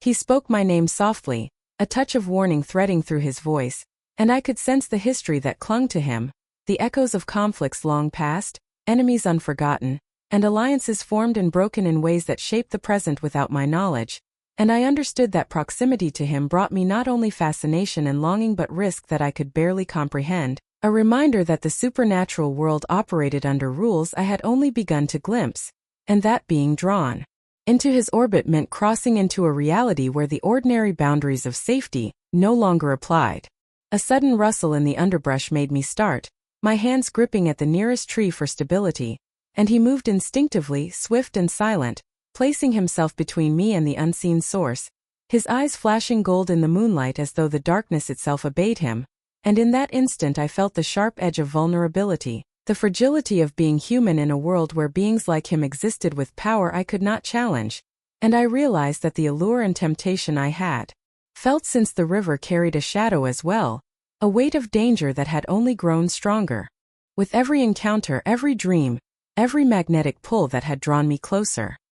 He motioned for me to follow, and I did, heart hammering, senses stretched taut, every sound and movement amplified, aware of the possibility that whatever stalked the shadows could strike at any moment, and the river seemed different now, restless, the water moving with a pattern that hinted at unseen forces below the surface, and I knew with a sinking certainty that the threats I had glimpsed in dreams and in fleeting instincts were no longer distant or theoretical but real, immediate, and capable of reaching across the boundaries of ordinary life to touch me. The wind shifted suddenly, carrying a sharp tang of something ancient and dangerous, and I caught a glimpse of movement between the trees, just beyond the clarity of sight, and my pulse surged with fear and excitement, because it was clear that we were not alone, that others were aware of him, of me, of the bond that tethered us, and that their motives were hidden, inscrutable, and potentially lethal, and I felt a tremor in my spine as the golden-eyed figure tensed beside me, a predator in his element, and I realized that even he, powerful and commanding, was acknowledging the presence of something that demanded caution, respect, and readiness. My thoughts raced, spinning between disbelief and clarity, because the life I had known, the world I had clung to, had fractured entirely, and the pieces of his past, hinted at in stories and gestures, were now bleeding into the present in ways that threatened to engulf us both, and the realization left me reeling with a mixture of dread and fascination that made every step feel like walking a knife's edge. As we moved closer to the heart of the forest, the shadows seemed to twist with intent, the wind carrying a low, rumbling sound that resonated in my chest like a warning, and the figure beside me paused, golden eyes narrowing as he scanned the perimeter, muscles coiled and ready, radiating power that was both protective and terrifying, and I felt the precariousness of my position acutely, knowing that proximity to him had tethered me to forces I could not fight, forces that were now rising in response to our presence, drawn by the bond that was no longer just a private tension between two people but a signal that reached into realms I could barely imagine. My breath caught as I noticed a subtle shimmer in the shadows, a distortion in the air, a movement that was both fluid and deliberate, and I realized that the enemies, rivals, or dark forces hinted at in whispers, dreams, and fleeting premonitions were no longer abstract, were no longer avoidable, and that the next moment could bring confrontation, revelation, or worse, consequences that I could not escape, no matter how fast I ran or how careful I tried to be. He stepped in front of me, protective yet aware that what was approaching did not fear him entirely, and I felt a wave of vulnerability wash over me as I realized that my connection to him had placed me squarely in the path of forces that were ancient, powerful, and merciless, and that the fascination, attraction, and magnetic pull I had succumbed to were entwined with danger that could strike without warning, without mercy, and with consequences I had only begun to comprehend. The wind whipped through the trees, the river roared as if echoing the tension, and in that instant, as the golden-eyed figure braced for what was coming, I felt the full weight of truth settle in my chest. The threats were real, the danger was immediate, and the collision of my ordinary world with his extraordinary existence had set in motion events that could no longer be ignored, denied, or escaped, leaving me standing on the precipice of fear and fascination, drawn by desire, tethered by trust, and caught between a reality I could barely grasp and a supernatural world that was converging around me with relentless, inescapable force. The moment came quietly at first, a stillness that made the forest feel almost sacred, the kind of silence that presses against the skin and carries the weight of unspoken truths, and as I stood beside him, golden eyes reflecting the dappled moonlight through the trees, I felt an awareness ripple through me, a recognition that something fundamental, hidden, and impossible to ignore was about to surface, and I knew even before he spoke that my life, my blood, and my past were entwined with forces I had only glimpsed in dreams and fleeting shadows, that the ordinary world I had believed in was a fragile illusion, and that the threads connecting me to him stretched back farther and deeper than I could have imagined, tracing through generations and secrets buried in silence. His voice was calm, deliberate, and when he spoke my name, it carried an intimacy that made my skin prickle, and yet every word struck like a revelation, unraveling pieces of history I had never known, a tapestry of bloodlines, ancient promises and prophecies whispered through time, and I felt my chest tighten, breath hitching, as though the forest itself had leaned closer to listen, to witness the unearthing of what had been hidden so carefully for centuries. He told me of the blood, of the lineage I had always assumed was ordinary, of ancestors whose choices had intertwined with powers I could barely comprehend, and I listened, unable to speak, as he revealed fragments of prophecies that had foretold the coming of someone like me, someone whose existence would tip the balance between worlds, someone whose blood carried both potential and peril, and I felt a shiver race through me because I realized that my curiosity, my attraction, my every instinct had been shaped long before I ever met him, that destiny had been whispering through generations, guiding events toward this collision of lives and fates that now left me suspended between awe, terror, and disbelief. The golden eyes held mine with an intensity that made it impossible to look away, to deny, to rationalize, and I understood in that moment that the prophecy was not idle words or stories told to frighten or charm but a living truth, etched into the veins of my family, the choices of ancestors, and the currents of the supernatural world that had brushed against my life with increasing frequency, shaping my dreams, my instincts, and my encounters with him, and every revelation left me more unmoored, more aware that the ordinary life I had taken for granted was a fragile shell over a reality far older, far deeper, and far more dangerous than I had ever imagined. I felt the pulse of my own blood, the thrum of inherited power or curse, something ancient and untamed, running through me with every heartbeat, and I shivered as the forest seemed to react, the river rippling as if in acknowledgement, the wind whispering warnings I could not quite translate, and I realized that my fascination, my attraction, my connection to him had been inevitable, threaded into the very essence of who I was, carrying a weight I had never anticipated, a burden that made desire and fear inseparable in my chest. His words painted pictures of battles long past, rivalries and alliances that had shaped not only his existence but the path that had led me to this forest, to this river, to him, and I felt the collision of my ordinary life with the extraordinary as a physical force, pressing down on my shoulders, wrapping around my ribs, and leaving me breathless with the scope of revelation, with the scope of truth, with the weight of destiny that had been lying dormant in my veins for generations. He spoke of names I recognized only faintly from old family stories, of events I had assumed were trivial or forgotten, of choices that had been made in secrecy, and the realization that my own history, my own lineage, and even my existence had been watched, guided, and in some ways manipulated by forces beyond understanding made the world tilt beneath me, making my pulse race, my mind spin, and my heart pound with the combination of awe, fear, and a strange exhilaration at the discovery that I had never been ordinary, never safe, never separate from the currents that now carried me toward him, toward the river, toward the forest, and toward a destiny I had not yet fully grasped. The forest seemed to thrum with recognition, shadows bending subtly, the air vibrating with the weight of revelation, and I felt the pressure of eyes unseen but aware, the presence of those who had waited for centuries to see the prophecy unfold, to witness the convergence of bloodlines and powers that I now carried unknowingly, and I understood that my choices from this moment forward were bound by truths I had never imagined, by a legacy that demanded acknowledgement, courage, and reckoning, and that every step I had taken toward him, toward the forest, toward the river had been predestined in ways that made my current life both fragile and monumental simultaneously. His gaze softened briefly as he revealed the final pieces, a mixture of sorrow and caution, and I felt a profound ache in my chest because I realized that this bond, this connection, this destiny that tethered me to him came with a cost, with danger, with responsibility I could not yet measure, and the knowledge left me trembling, dizzy, and strangely hollow, as though a piece of my former self had already been claimed by the truth that lay in my blood. I staggered back, gripping at a tree for support, heart racing, mind reeling, because the realization of who I was, what I carried, and how intimately my fate was entwined with him, with the river, with the forest, had shattered the fragile sense of control I had clung to for my entire life. And I knew that nothing could restore it, that my ordinary world had been irrevocably replaced by one layered with prophecy, power, and danger, and that the magnetic pull, the fascination, and the forbidden allure were not accidents but echoes of the destiny that had been whispered through generations, now alive and demanding acknowledgement in my own blood,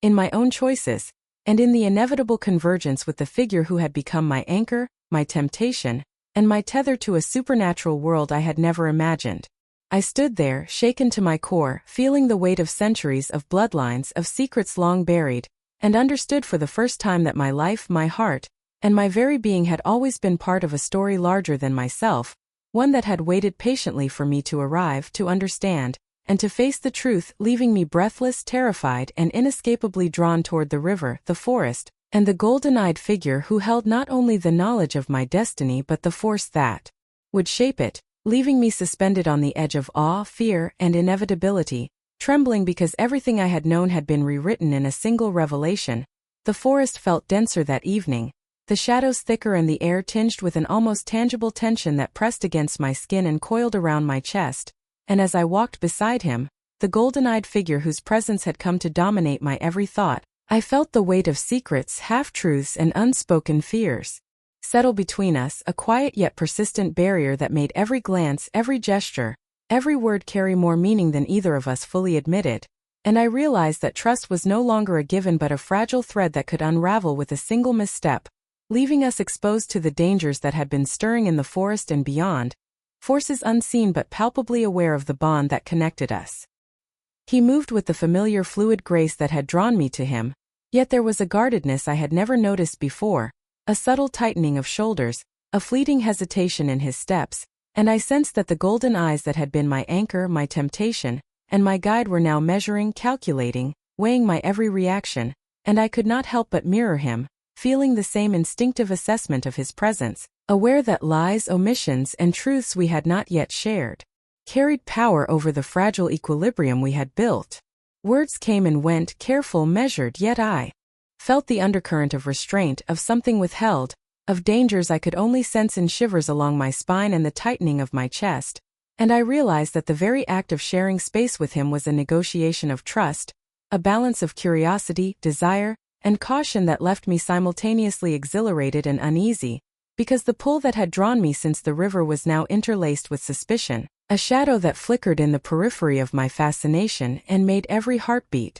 sharp with awareness. The rustle of leaves, the distant call of an owl, the ripple of the river at the bend all seemed heightened, exaggerated, as though the forest itself had recognized the tension between us, and I felt a pang of vulnerability as I considered how little I truly knew about him, the extent of his power, the depths of his past, and the enemies, rivals, or forces that waited just beyond sight, poised to exploit even the smallest fracture in our bond. At moments he would speak softly, drawing me into conversation with a warmth that belied the undercurrent of caution, and I found myself wanting to believe, wanting to surrender fully to the pull between us, yet the flicker of hesitation in his gaze, the subtle tightening of his jaw, and the controlled restraint in his movements reminded me that even he was capable of secrecy, that even he was shaped by choices, loyalties, and histories I could not penetrate, leaving me suspended between trust and doubt, desire and caution, fascination and fear. I sensed the weight of expectation,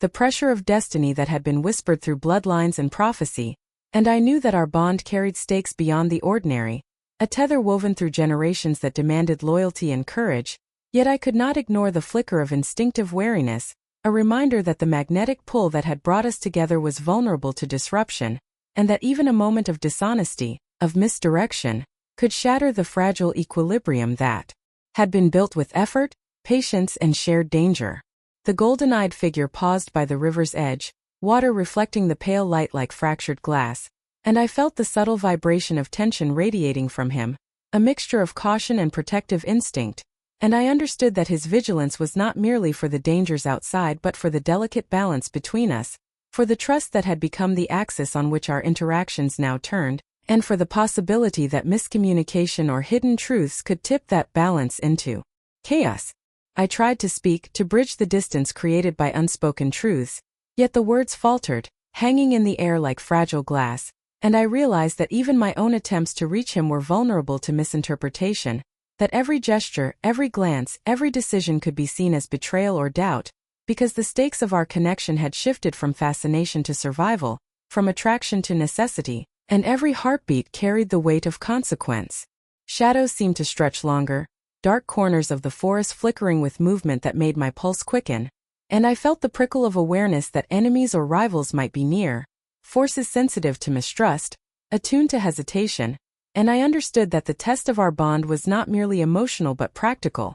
a measure of how well we could rely on one another when threats became immediate and unavoidable. A sudden rustle in the underbrush made us both tense, the golden eyes sweeping the darkness with lethal precision, and I realized that the line between trust and suspicion was razor-thin, that a single misstep, a withheld truth, or a moment of doubt could create vulnerabilities that would be exploited by those who had been waiting for centuries, and that our connection, forged through fascination, attraction, and shared danger, was now being tested in ways that required clarity, courage, and, perhaps, sacrifice. He turned toward me, expression unreadable, gaze piercing, and I felt the magnetic pull of him twist into something heavier, charged with a combination of warning, longing, and quiet reproach, and I realized that he had sensed my hesitation, my own doubts, and that the delicate dance of trust we had been performing could tip at any moment into conflict, mistrust, or betrayal, leaving us exposed to forces neither of us could confront alone. The river flowed steadily beside us, indifferent yet reflective,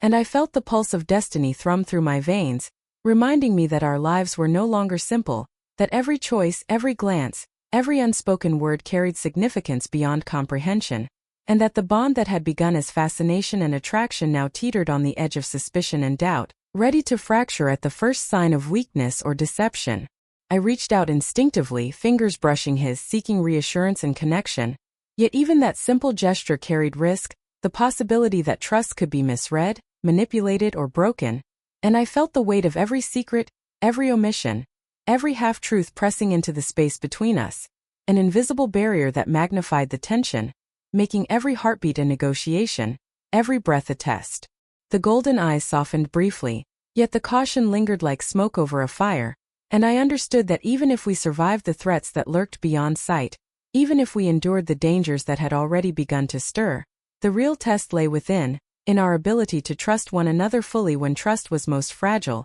most vulnerable, and most necessary, and I felt a cold knot form in my stomach, a flicker of fear that one misstep, one hidden truth, one moment of misjudgment could unravel the connection that had become both lifeline and temptation, leaving us exposed, isolated, and at the mercy of forces that cared nothing for desire, fascination, or love. As the night deepened, shadows lengthened, and the forest seemed to hold its breath, I felt the unspoken truth settle in my chest, that trust was no longer a choice but a crucible, a test we could not evade, and that suspicion, once planted, could grow, fester, and consume even the strongest bond, leaving the magnetic pull, the shared danger, and the forbidden attraction vulnerable to fracture. And I realized with a shiver that the moment was upon us, that the delicate equilibrium we had nurtured was now poised on the edge of betrayal, and that the consequences of failure would echo far beyond the forest, the river, and the shadowed paths we had walked together,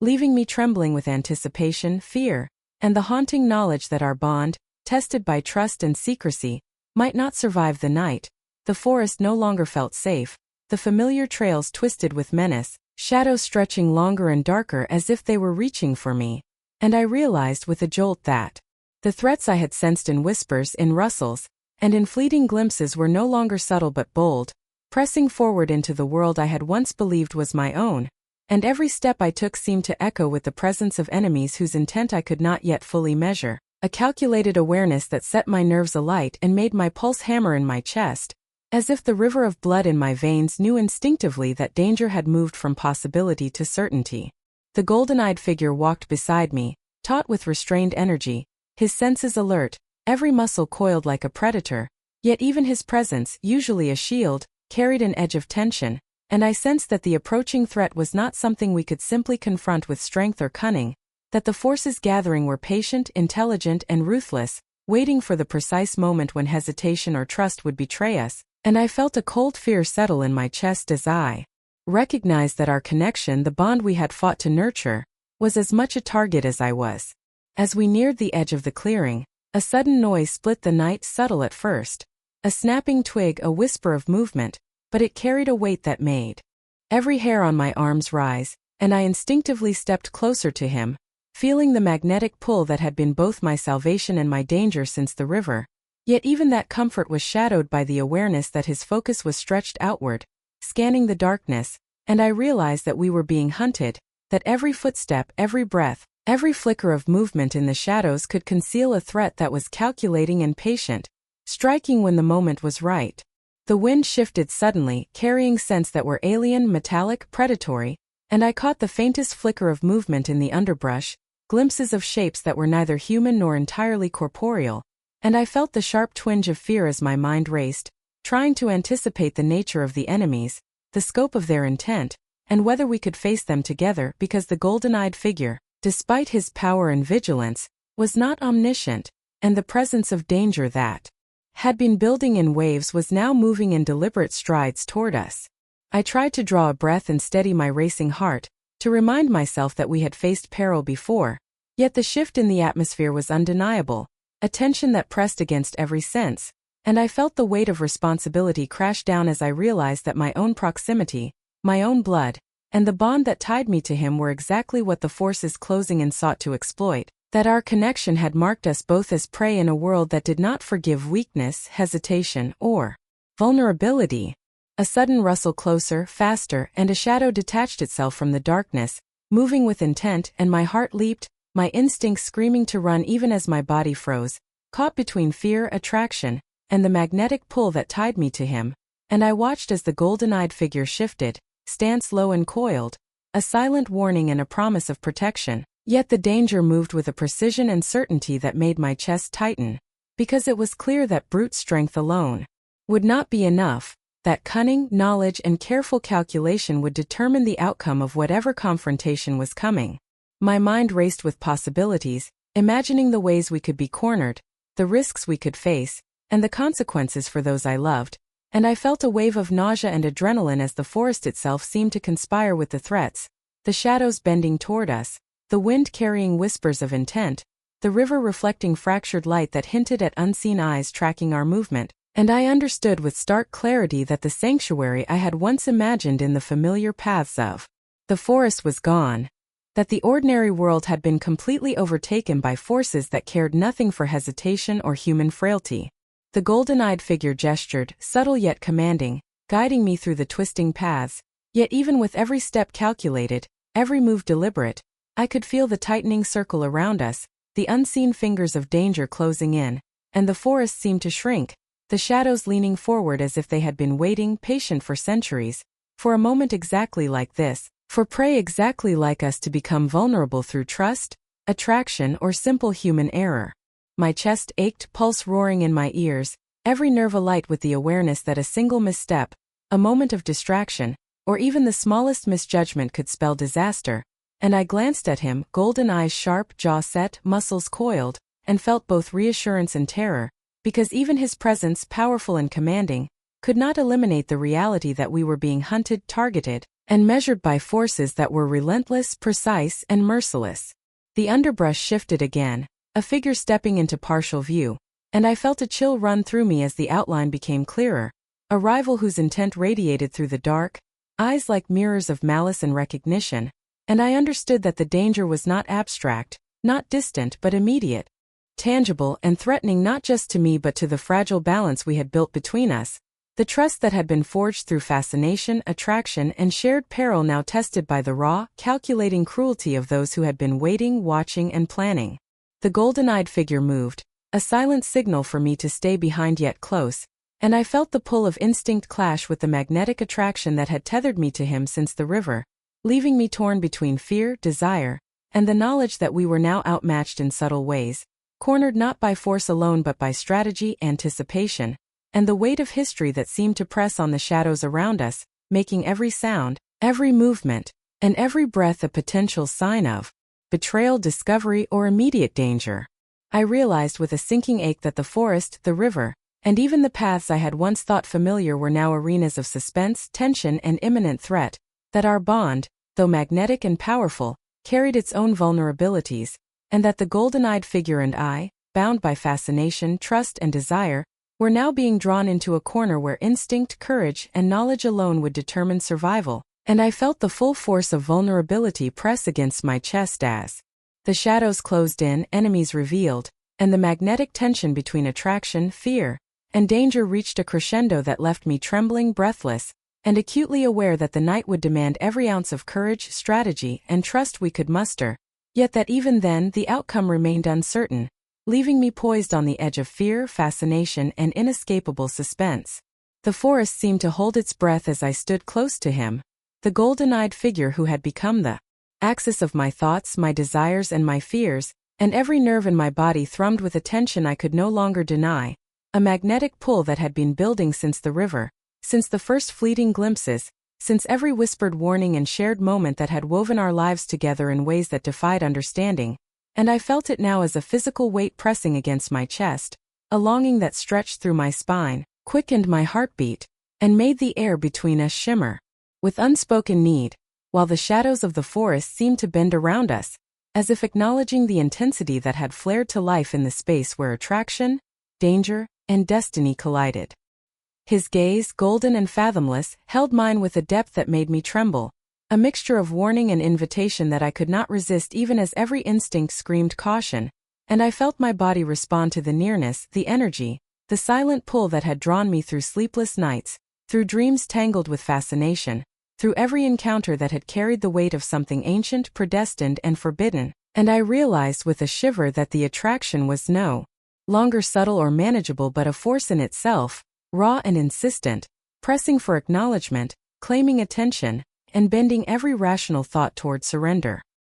He moved closer, the muscles in his body coiled with tension that mirrored my own, a predator and protector entwined in a rhythm I could not name, and the air between us vibrated with something electric, something that made my pulse stutter and my breath catch, because desire and fear had become inseparable in my chest, and the magnetic current between us seemed almost tangible, drawing me toward him even as the forest whispered reminders of the dangers that lurked beyond the shadows, threats that had been closing in, patient and precise, waiting for a moment of vulnerability. My hand shook, whether from anticipation, longing, or instinctive fear I could not tell, and I felt the pull of him in ways that left me dizzy, disoriented, yet exhilarated, a mixture of fear and yearning that made every step I took feel inevitable, as if some unseen force had guided me to this moment, this nearness, this confrontation of desire that had been simmering beneath every glance, every gesture,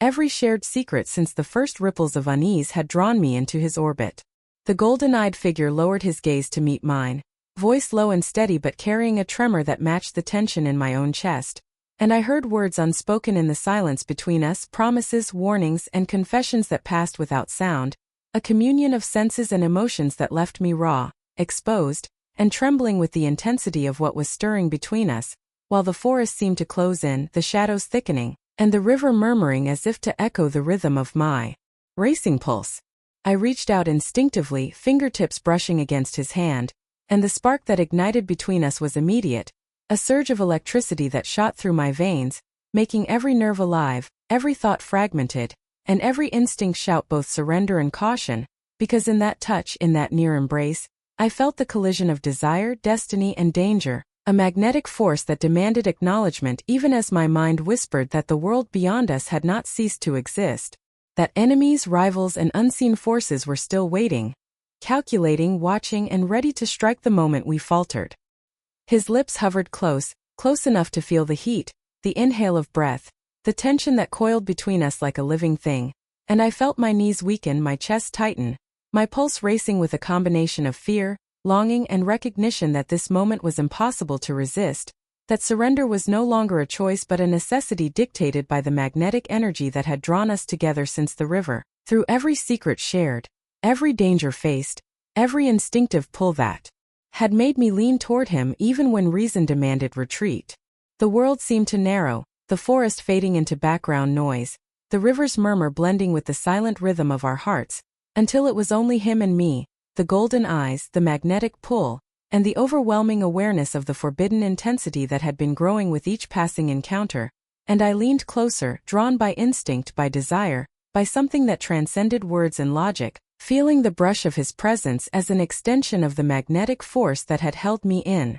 thrall since the moment our paths collided. A whisper of movement in the underbrush jolted me, a rustle that made my body tense, the hair on my arms prickle, and I realized in that instant that the danger was no longer abstract, that the enemies closing in, the shadows that had stalked our steps, the unseen threats were now closer, watching, aware, and waiting for the exact moment when our focus, our vulnerability, our surrender would make us weakest, and my pulse surged with a mixture of anticipation, fear, and desperate longing as I realized that the forbidden intensity between us could not be safely indulged, that it was a knife's edge between ecstasy and peril, and that even a heartbeat of hesitation could shift the balance catastrophically. He moved even closer, gaze locking mine, fingers brushing mine, and the magnetic current between us surged into something almost unbearable, a force that threatened to consume my reason even as it thrilled every sense, until the tension reached a crescendo, every muscle coiled, every nerve alive, every thought consumed with him, with desire, with danger, with the impossible intimacy of a moment that had been building for days, weeks, months in the quiet spaces of our attraction, and just as I leaned forward, ready to cross the threshold of forbidden surrender, a sharp crack echoed through the trees, sudden and violent, a sound that split the night and shattered the fragile equilibrium, and my pulse jumped, eyes snapping toward the source, every instinct screaming that the threat had found us, that the danger that had been stalking us was no longer patient, and the golden-eyed figure stiffened beside me, muscles taut, eyes flaring gold with awareness, and I realized with a jolt that the moment we had been pulled toward, the forbidden, magnetic, irresistible closeness that had consumed us both, had been interrupted, suspended by the sudden and immediate presence of a danger we could not ignore, leaving my heartbeat pounding, breath caught, and every nerve alive as the forest seemed to close in, shadows twisting, and I was acutely aware that the night had just escalated into a confrontation that would test every instinct, every choice, and every ounce of courage we possessed, leaving me poised on the edge of desire, fear, and suspense, knowing that the forbidden passion that had ignited between us would now be inseparably entangled with threat and survival, suspended in a heartbeat that demanded action, awareness, and unrelenting vigilance. The night erupted around us, shadows twisting violently as if the forest itself had been awakened by the sudden surge of danger, and I felt my pulse spike, heart hammering against my ribs, as the golden-eyed figure, who had been my anchor, my temptation, and my tether to a world I could barely comprehend, sprang into motion with lethal precision. Yet the chaos of the attack, the flash of eyes in the darkness, the clash of forces beyond ordinary comprehension, left me reeling, breathless, and utterly unprepared for the intensity that now threatened not only our bond but the fragile thread of trust that had carried us this far, and I realized with a jolt that nothing in the weeks, the months, the shared moments of fascination and magnetic pull had prepared me for the raw, violent intrusion of enemies who moved with speed, intelligence, and purpose, targeting not just us, but the connection that had been our strength and our vulnerability simultaneously. I tried to follow him, to keep pace, but the forest had transformed into a labyrinth of danger, the air thick with tension, and every instinct screamed caution, survival, and fear, while my eyes darted to every shadow, every movement, trying to anticipate the threat that had become immediate, personal, and merciless, and I felt the weight of helplessness press down as I saw the golden-eyed figure engage with ferocity. His movements a perfect blend of control and power, yet even he seemed stretched, forced to split attention between protecting me, countering the attackers, and maintaining the fragile thread of the bond that had drawn us together in the first place. I felt the magnetic pull, the attraction, the desire that had been building for weeks clash violently with fear, uncertainty, and the raw awareness that in this moment, survival was the only reality, and I realized that our connection, so intense, so inevitable, was also our vulnerability, because the enemies that closed in understood instinctively the leverage of desire, fascination, and trust, and they moved to exploit every crack, every hesitation, every fleeting misjudgment that threatened to unravel us entirely. A sudden lunge, a flash of movement, and the figure's grip on my arm tightened, pulling me back just as a threat passed too close, and I felt a surge of adrenaline mixed with frustration, a burning awareness that I was both powerless and desperately tethered to him, and every instinct in my body screamed to run, hide, fight, and cling simultaneously, A whirlwind of emotion that left me dizzy and trembling with the intensity of the moment. His gaze, sharp and golden, flickered toward me, a mixture of warning, command, and unspoken apology, and I understood in that heartbeat that he had been forced into choices, into sacrifices, into decisions I could not yet fathom, and that our bond, magnetic and undeniable though it was, had now become a line drawn in the forest between trust and survival, between closeness and the painful necessity of separation, a razor's edge that trembled under the weight of combat, emotion, and fear. The attackers moved with coordination, strategy, and lethal intent, shadowy figures slipping between trees, striking with precision, and I realized that we were outnumbered, outmaneuvered, and vulnerable in ways that left my stomach tight and my mind spinning, because even his strength, his power, and the centuries of experience hinted in the golden gaze were being tested beyond measure, forcing him to prioritize, to choose, and leaving me caught between instinctive desire, magnetic attraction, and the stark reality of danger that could not be ignored. A clash, a grunt, a movement too fast for the eye, and I was knocked back, heart hammering, body aching, eyes wide as I saw him counter, fight, and protect with everything he had. Yet the space between us grew in the chaos, the magnetic pull and forbidden closeness disrupted by the violence that had become immediate and unstoppable, and I felt the first sharp pang of panic at the possibility of losing him, of losing the bond, of being separated in a world that had already stripped away the illusion of ordinary life. I stumbled through the forest, branches tearing at my clothing, roots snagging my feet, and I saw him move through the shadows like a golden flame, lethal, precise, yet always calculating, always aware, and yet even as he defended, struck, and retaliated, a part of him was pulled toward me, a reach I could sense in the brush, in the subtle shift of air, in the magnetic tension that refused to be fully broken, and I felt the impossible tension of wanting to be closer, needing to trust, needing to surrender, while the world around us threatened to tear that trust into fragments,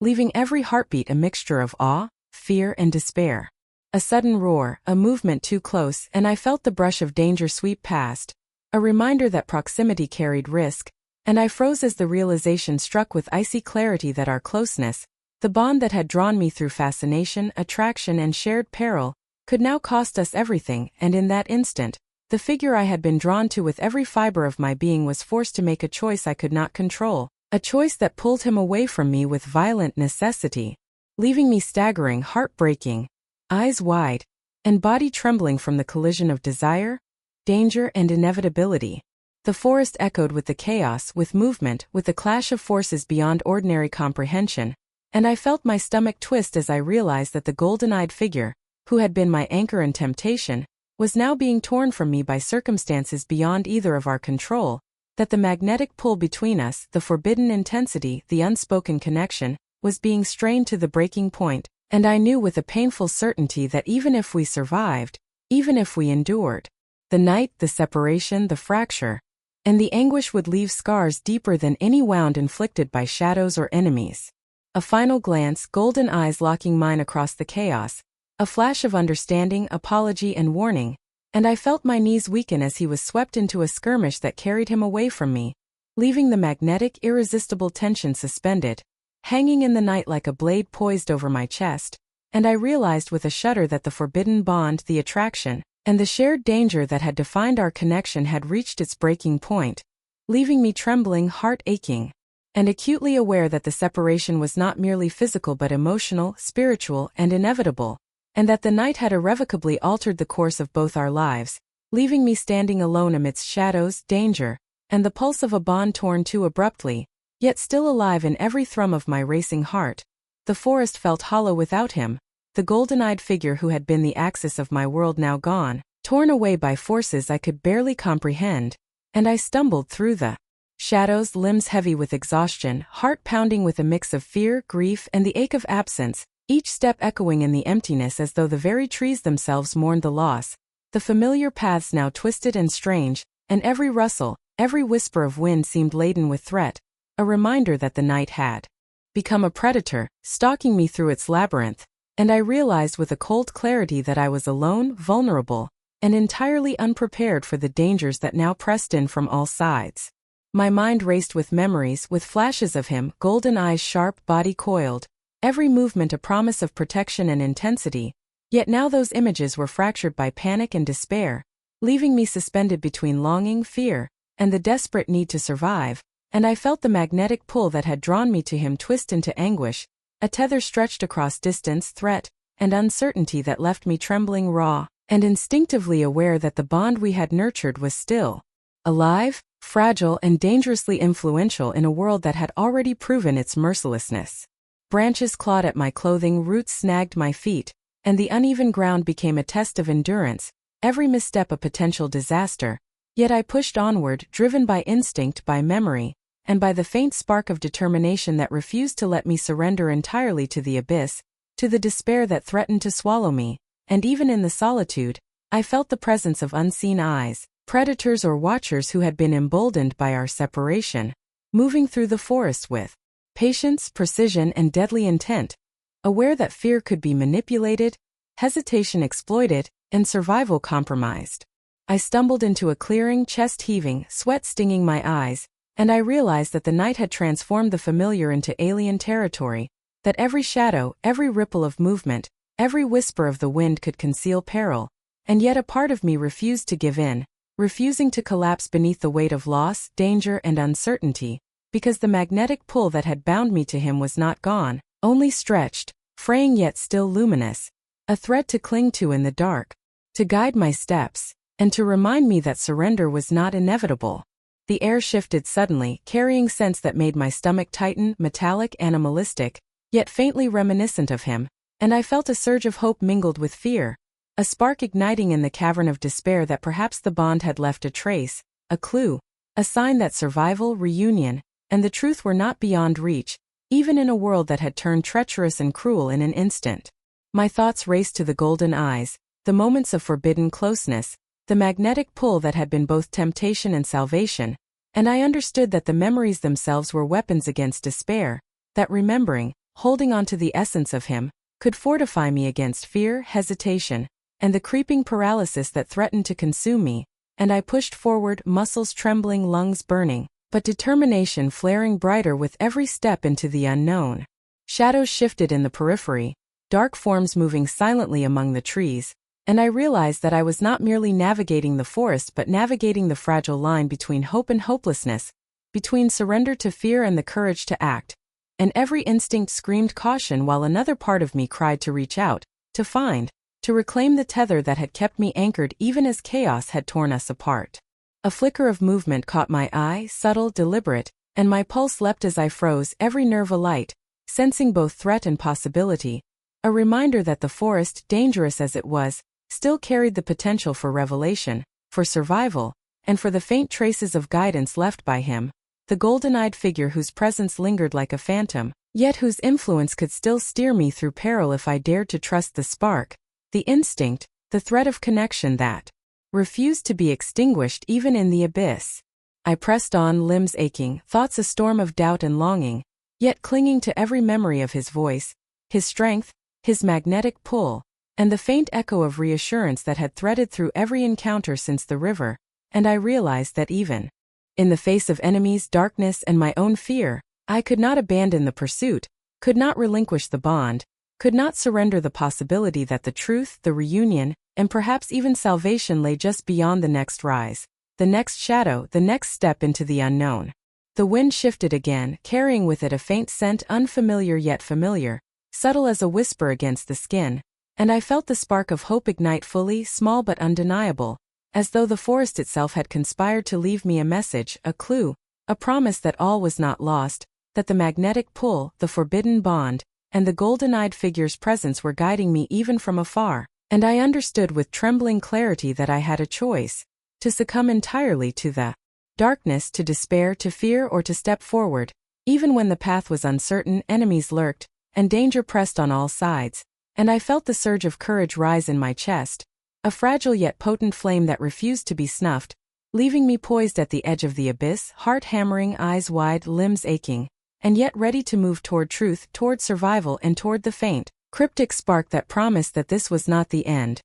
The night was thick with mist and tension as I moved through the forest, every step heavy with fatigue, every nerve alert to the possibility of another ambush, and yet nothing in the shadows could prepare me for the sudden, heart-stopping presence that made my pulse seize and my breath catch, because there, emerging from the silvered haze, was him, the golden-eyed figure whose absence had hollowed me, whose magnetic pull had been a tether through despair, whose every memory haunted my thoughts, and yet now he stood before me, scarred, breathing hard, eyes sharp and luminous, reflecting the violence we had both endured, and the air between us vibrated with the weight of our separation, the intensity of our shared danger, and the forbidden, undeniable bond that had drawn us together from the very first moment beside the river. Our eyes locked, and in that instant I felt the magnetic force that had been irresistible since our first encounter surge through me, bringing with it every ache, every longing, every pulse of fear, yet also a caution, a mistrust bred from the moments we had been torn apart,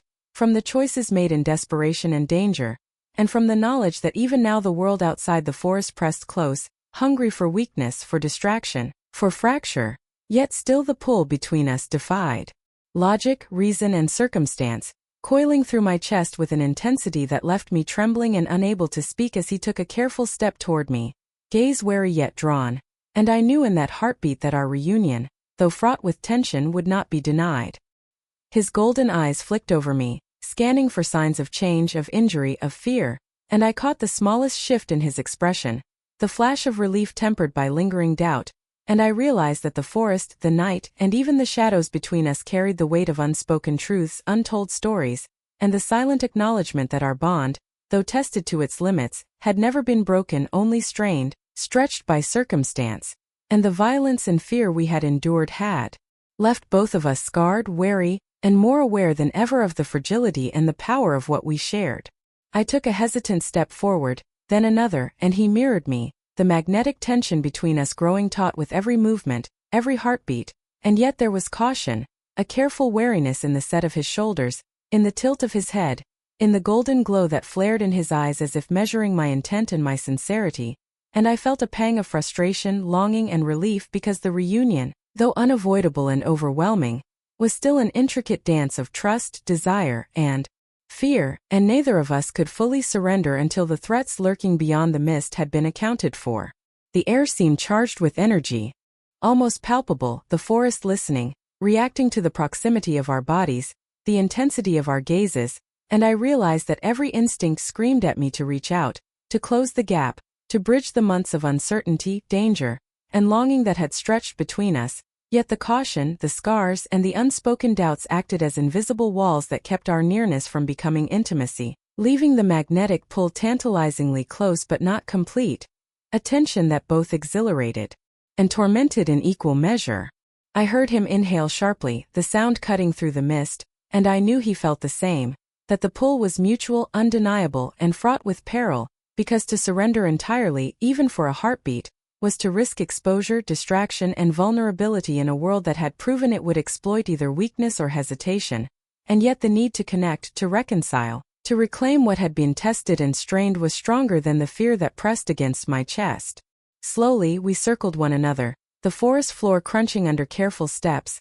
our gazes locked, every subtle gesture weighted with the history of our encounters, the magnetic tension of desire, and the painful memory of separation, and I could feel him searching for the same thing I sought. Proof that despite the scars, despite the mistrust, despite the dangers that had driven us apart, the connection remained, unbroken and potent, ready to ignite the moment we allowed it. Our hands brushed, a fleeting contact electric with emotion, fear, and longing, and I felt the world shrink until it was only him and me, golden eyes meeting mine with intensity that burned and soothed all at once, and the magnetic force between us hummed with the weight of everything we had endured, survived, and feared, making my chest tighten and my knees weak as every heartbeat amplified the awareness that our reunion was not merely emotional but survival, a rekindling of trust that had been tested to the edge and found still alive, and yet fragile, delicate, demanding care and vigilance.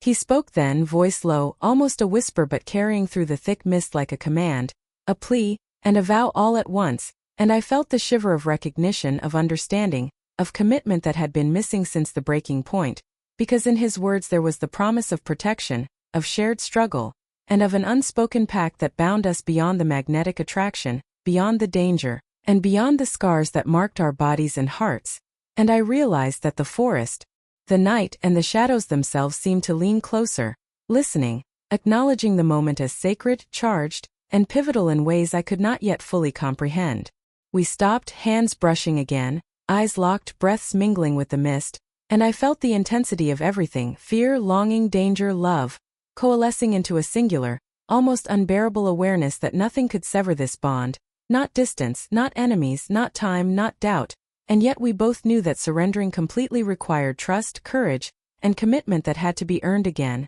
carefully, deliberately, in the shadows where neither the world nor its dangers could intrude. A sudden movement in the periphery reminded us both of the lurking threats, the dangers we had faced and would continue to face, and yet in that fleeting moment, I felt a flicker of determination, of hope, of the promise that no matter the shadows, no matter the scars, no matter the mistrust, we would face the world together, bound by the magnetic pull, the history of survival, and the recognition that nothing had ever been more certain or more fragile than the force that tied us to one another, leaving us poised to take the next step into both danger and devotion. And I realized as he tightened his hand around mine in a silent vow, eyes still blazing gold and storming with unspoken emotion, that we had made a pact, a secret and sacred agreement to confront the world, the threats, and the shadows together no matter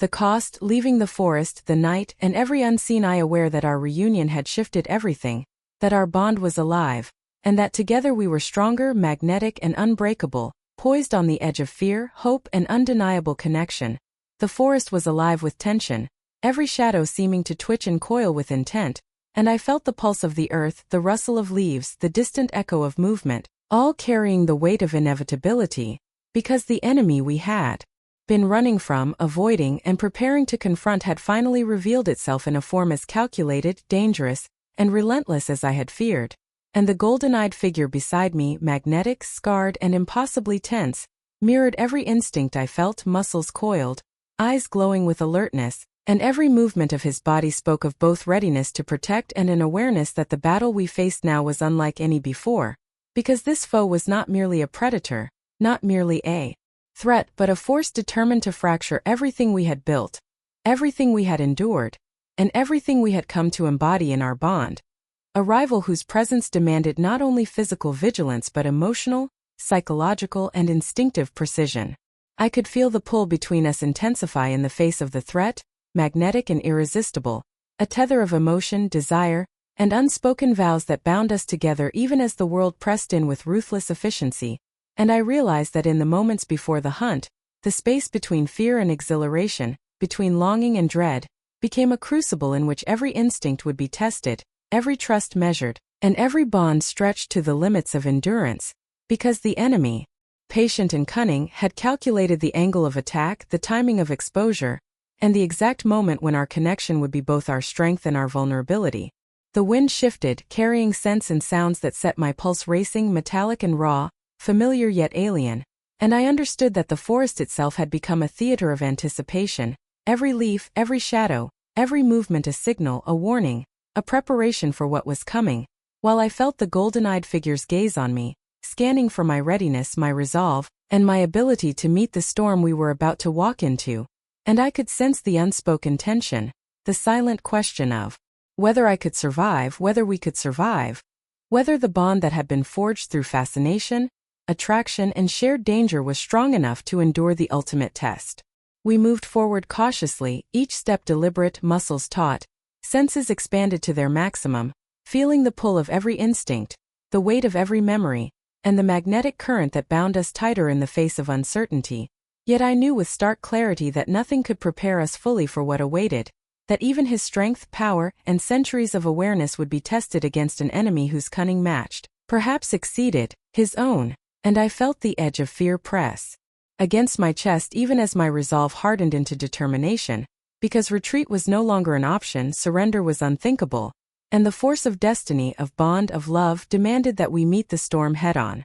The underbrush shifted ahead, subtle at first, deliberate, and I caught glimpses of movement that made my breath hitch and my heart hammer, the enemy revealing pieces of their form, shadowed and lethal, a predator whose anticipation of the hunt had been meticulous and patient. And I realized with a jolt that every tactic, every strategy, every instinct we had relied upon to survive previous dangers would be insufficient alone. that this confrontation would require unity, trust, courage, and an understanding of the magnetic, emotional, and supernatural forces that bound us, because in the moment of collision, only those who could synchronize body, mind, and heart would endure the hunt without fracturing under the weight of pressure, fear, and temptation.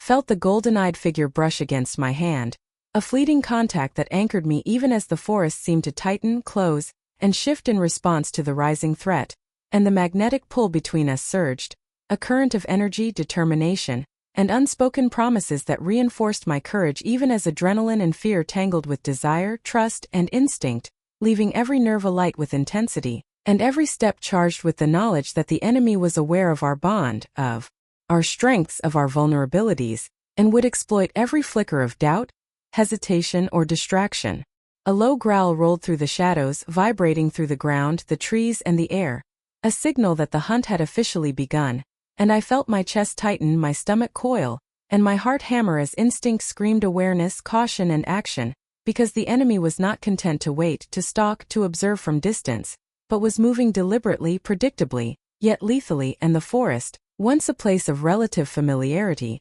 had become an arena of suspense, danger, and anticipation where every movement, breath, and thought mattered. I tightened my grip on the force that bound us, the magnetic pull, the forbidden attraction, the shared danger that had always tethered us, and I realized that these elements, once considered weaknesses, were now weapons, shields, and motivators, because the emotional intensity, the bond of trust, and the magnetic connection we had cultivated would either save us or doom us depending on how we harnessed them in the storm that was about to descend. A storm that promised both revelation and reckoning. Ahead, the shadows flickered, shapes coalescing into the enemy, figure or figures whose intent radiated with precision and malice, and I understood that the forest, the night, and every instinctive guide we had relied upon were now tests of courage, foresight, and unity, and I felt the surge of determination ripple through me, muscles taut, senses alert, heartbeat synchronized with his, golden eyes reflecting mine in a silent pact that no matter the cost, no matter the fear, no matter the risk, we would face the final hunt together, a trial that would test the limits of love, loyalty, and destiny, leaving us poised on the edge of confrontation, every instinct alive, every nerve alight, and every heartbeat a drum signaling that the ultimate challenge had arrived, and that I was walking directly into the trial that would define everything we had survived and everything we had yet to endure. The forest erupted in chaos as the final confrontation, yet even in the chaos, even in the swirling storm of danger, desire, and desperation, I understood that the bond we had forged through fascination, survival, and forbidden attraction was now the force that could guide us through the maelstrom, because even as fear screamed to retreat, the magnetic intensity of our connection demanded confrontation, demanded unity, demanded that we meet destiny at the edge of impossibility. I moved as one with him, body instinctively mirroring his steps, deliberate, senses flaring, awareness stretched to the limits, and every shadow that passed carried potential death, every whisper of wind a signal, every rustle a test, while my heart hammered with anticipation, grief, and longing, because this was more than a battle, more than a confrontation, it was the culmination of every choice, every bond, every risk that had carried us from the river, from the first magnetic encounter, from the moments of forbidden tension that had drawn us together in spite of danger, and now we faced the crucible in which all would be measured and decided.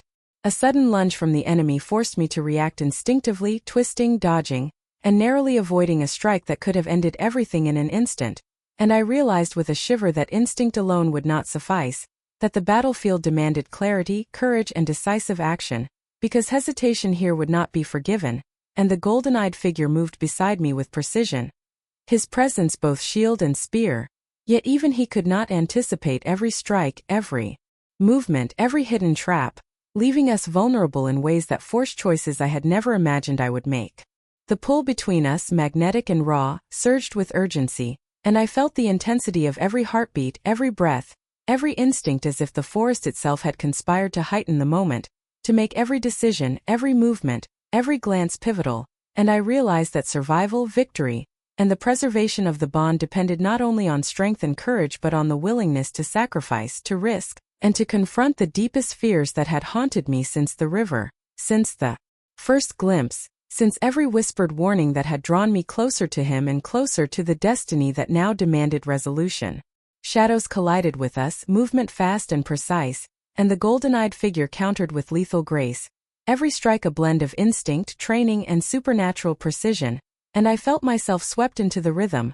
pushed beyond physical limitation, my senses heightened, every instinct alive. Yet the pull between us remained, tethering me, guiding me, anchoring me even as the chaos threatened to swallow reason, hope, and clarity, leaving only survival, trust, and the undeniable bond that had been forged through attraction, danger, and shared secrets. A sudden scream, sharp and desperate, echoed through the trees, and I realized with a pang that the enemy had forced a choice, demanding sacrifice, testing loyalty, and weighing the cost of every action. And I knew in that moment that I had to act decisively, to risk, to embrace fear as a weapon, because hesitation would cost more than the battle. It could fracture everything, sever the bond, and undo all that we had endured. I lunged, moved, countered, and felt the pull of destiny as if it had taken physical form, guiding my steps, sharpening my focus, and intensifying every beat of my heart. While the golden-eyed figure fought beside me, our movements synchronized in a dance of survival, strategy, and magnetic tension that left the forest trembling, shadows twisting in response to the collision of forces, energy, and emotion. And I realized that the enemy had underestimated the power of our bond,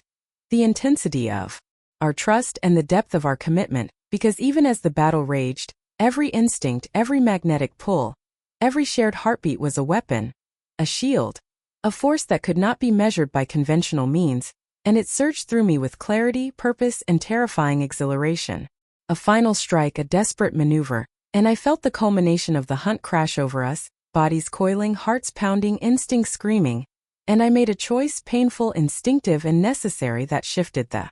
battle, tipped the scale, and left the enemy reeling, staggering, their plan fractured, and the forest seemed to exhale as the immediate threat receded, leaving silence punctuated by my own ragged breath, the golden-eyed figure by my side, eyes locking mine with a mixture of relief, awe, and unspoken admiration, and I felt the weight of every decision, every risk, every sacrifice settle over me, mingling with exhaustion, exhilaration, and the raw magnetic intensity that had defined our connection from the very beginning. The forest stood still, shadows retreating, wind carrying the scent of spent tension and danger, and I realized that we had survived, that we had endured, yet not without cost, because the choice I had made, the action I had taken, had left a mark, a fracture, a reminder that even victory demanded sacrifice, and that the bond, the magnetic, forbidden, unbreakable force that had guided us through danger and despair, had been strengthened yet tempered by the edge of destiny we had just survived, leaving us poised between relief, awe, and the quiet knowledge that the world had shifted.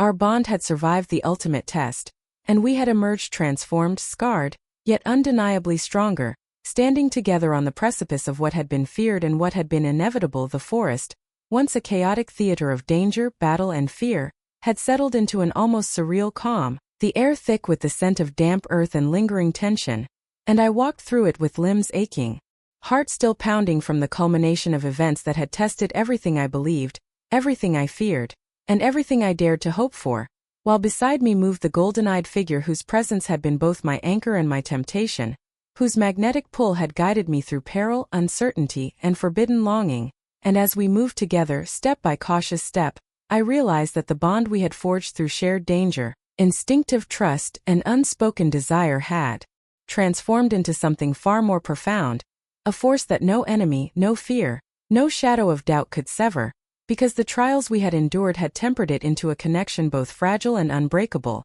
a thread of destiny, courage, and magnetic intensity that would echo across our lives in ways I could not yet fully comprehend. Every scar, every mark, every ache and trembling heartbeat carried a story, a memory, a reminder of what had been lost and what had been earned, and I felt the weight of it settle over me with both awe and melancholy, because survival had not come without cost, because victory had demanded sacrifice, because the forest and the night had forced me to confront not only enemies, shadows, and the unknown but also the depths of my own courage, desire, and capacity to trust, to love, and to endure. And I understood that nothing would ever be the same, that the world we had returned to would bear the imprint of the trials we had survived, shaping us, strengthening us, and leaving us irrevocably changed. The golden-eyed figure walked beside me with a careful, deliberate gait, eyes scanning, muscles taut even in the absence of immediate threat, and I felt the magnetic pull of his presence radiate through me in waves, a constant reminder that the bond we had cultivated, tested,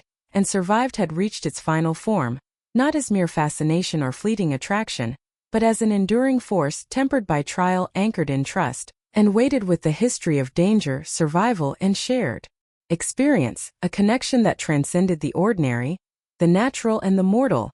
binding us in ways that neither time nor circumstance could undo. I remembered the river, the first glimpse, the moments of forbidden closeness, the periods of separation, the edge of despair, and every instant surged through me as proof that our bond was not only resilient but inevitable, that each danger, each threat, each heartbreak had been a step toward this moment of recognition, acceptance, and culmination, and I felt tears prick at the edges of my eyes, not of grief but of awe, relief, and the exquisite haunting weight of survival and connection. Shadows flickered at the edges of perception, remnants of the chaos that had preceded, and I understood that the forest itself had become a witness, a repository of the echoes of our struggle, every leaf, every gust of wind, every rustle a silent acknowledgement of what we had endured, what we had conquered, and what we had forged together, leaving a sense of timelessness that settled into my bones, making every step forward both a triumph and a remembrance of cost, every glance at him a reminder that love, loyalty, and destiny had converged in ways both dangerous and beautiful. The golden-eyed figure finally slowed, turning to meet my gaze with intensity that made my chest tighten and my pulse spike, and in his eyes I saw reflection of my own journey, the scars that mirrored mine, the magnetic pull that still hummed between us, and the promise that whatever came next, whatever trials remained, whatever shadows lingered, we would face them bound together, stronger for what had been lost, wiser for what had been endured, and more aware than ever of the fragility and power of what we shared, because we had survived not only the enemy, the hunt and the shadows, but also the tempest of fear, temptation, and mistrust that had tested every ounce of our courage and will. I felt the pull between us tighten, magnetic and undeniable, a force both delicate and overwhelming, and I understood in that moment that the forest, the night, the trials we had endured, and the scars we bore were not just markers of survival but symbols of transformation, that every heartbeat, every glance, every shared moment of tension and relief had brought us to a bond that would echo eternally, in ways both haunting and sublime, and that the intensity of our connection, forged in peril and desire, would linger in memory, sensation, and instinct long after the forest had returned to quietude, long after the danger had passed, long after the golden-eyed figure and I had walked beyond the shadows together. I exhaled, letting the tension drain, letting the ache and relief intermingle, feeling the magnetic pull between us settle into a steady rhythm, and I realized that the trials had stripped away illusion, fear, and hesitation, leaving only clarity, recognition, and the enduring truth of connection, that our bond was no longer simply attraction, fascination, or survival, but an echo of destiny itself, tempered, irrevocable, and hauntingly beautiful in its inevitability. We stopped at the edge of the forest, light spilling through the trees, illuminating the scars on our bodies and hearts, and I felt a shiver of awareness, of reverence, of awe, because what we had gained was more than love, more than survival, more than bond. It was transformation, the kind that leaves indelible marks, the kind that reshapes hearts, the kind that lingers eternally, echoing through memory, through instinct, through the magnetic pull that had guided us since the river, the first glance, the forbidden tension, and the edge of despair, until now, when standing side by side, scarred, breathless, and irrevocably connected, I understood fully that whatever the future held, whatever dangers, joys, or paths awaited, we had endured the impossible, emerged transformed, and created a bond that would echo forever, haunting and beautiful, magnetic and unbreakable, leaving the forest, the night, and every shadow a witness to our survival, our love, and the eternal resonance of what had been tested, proven, and ultimately claimed as ours.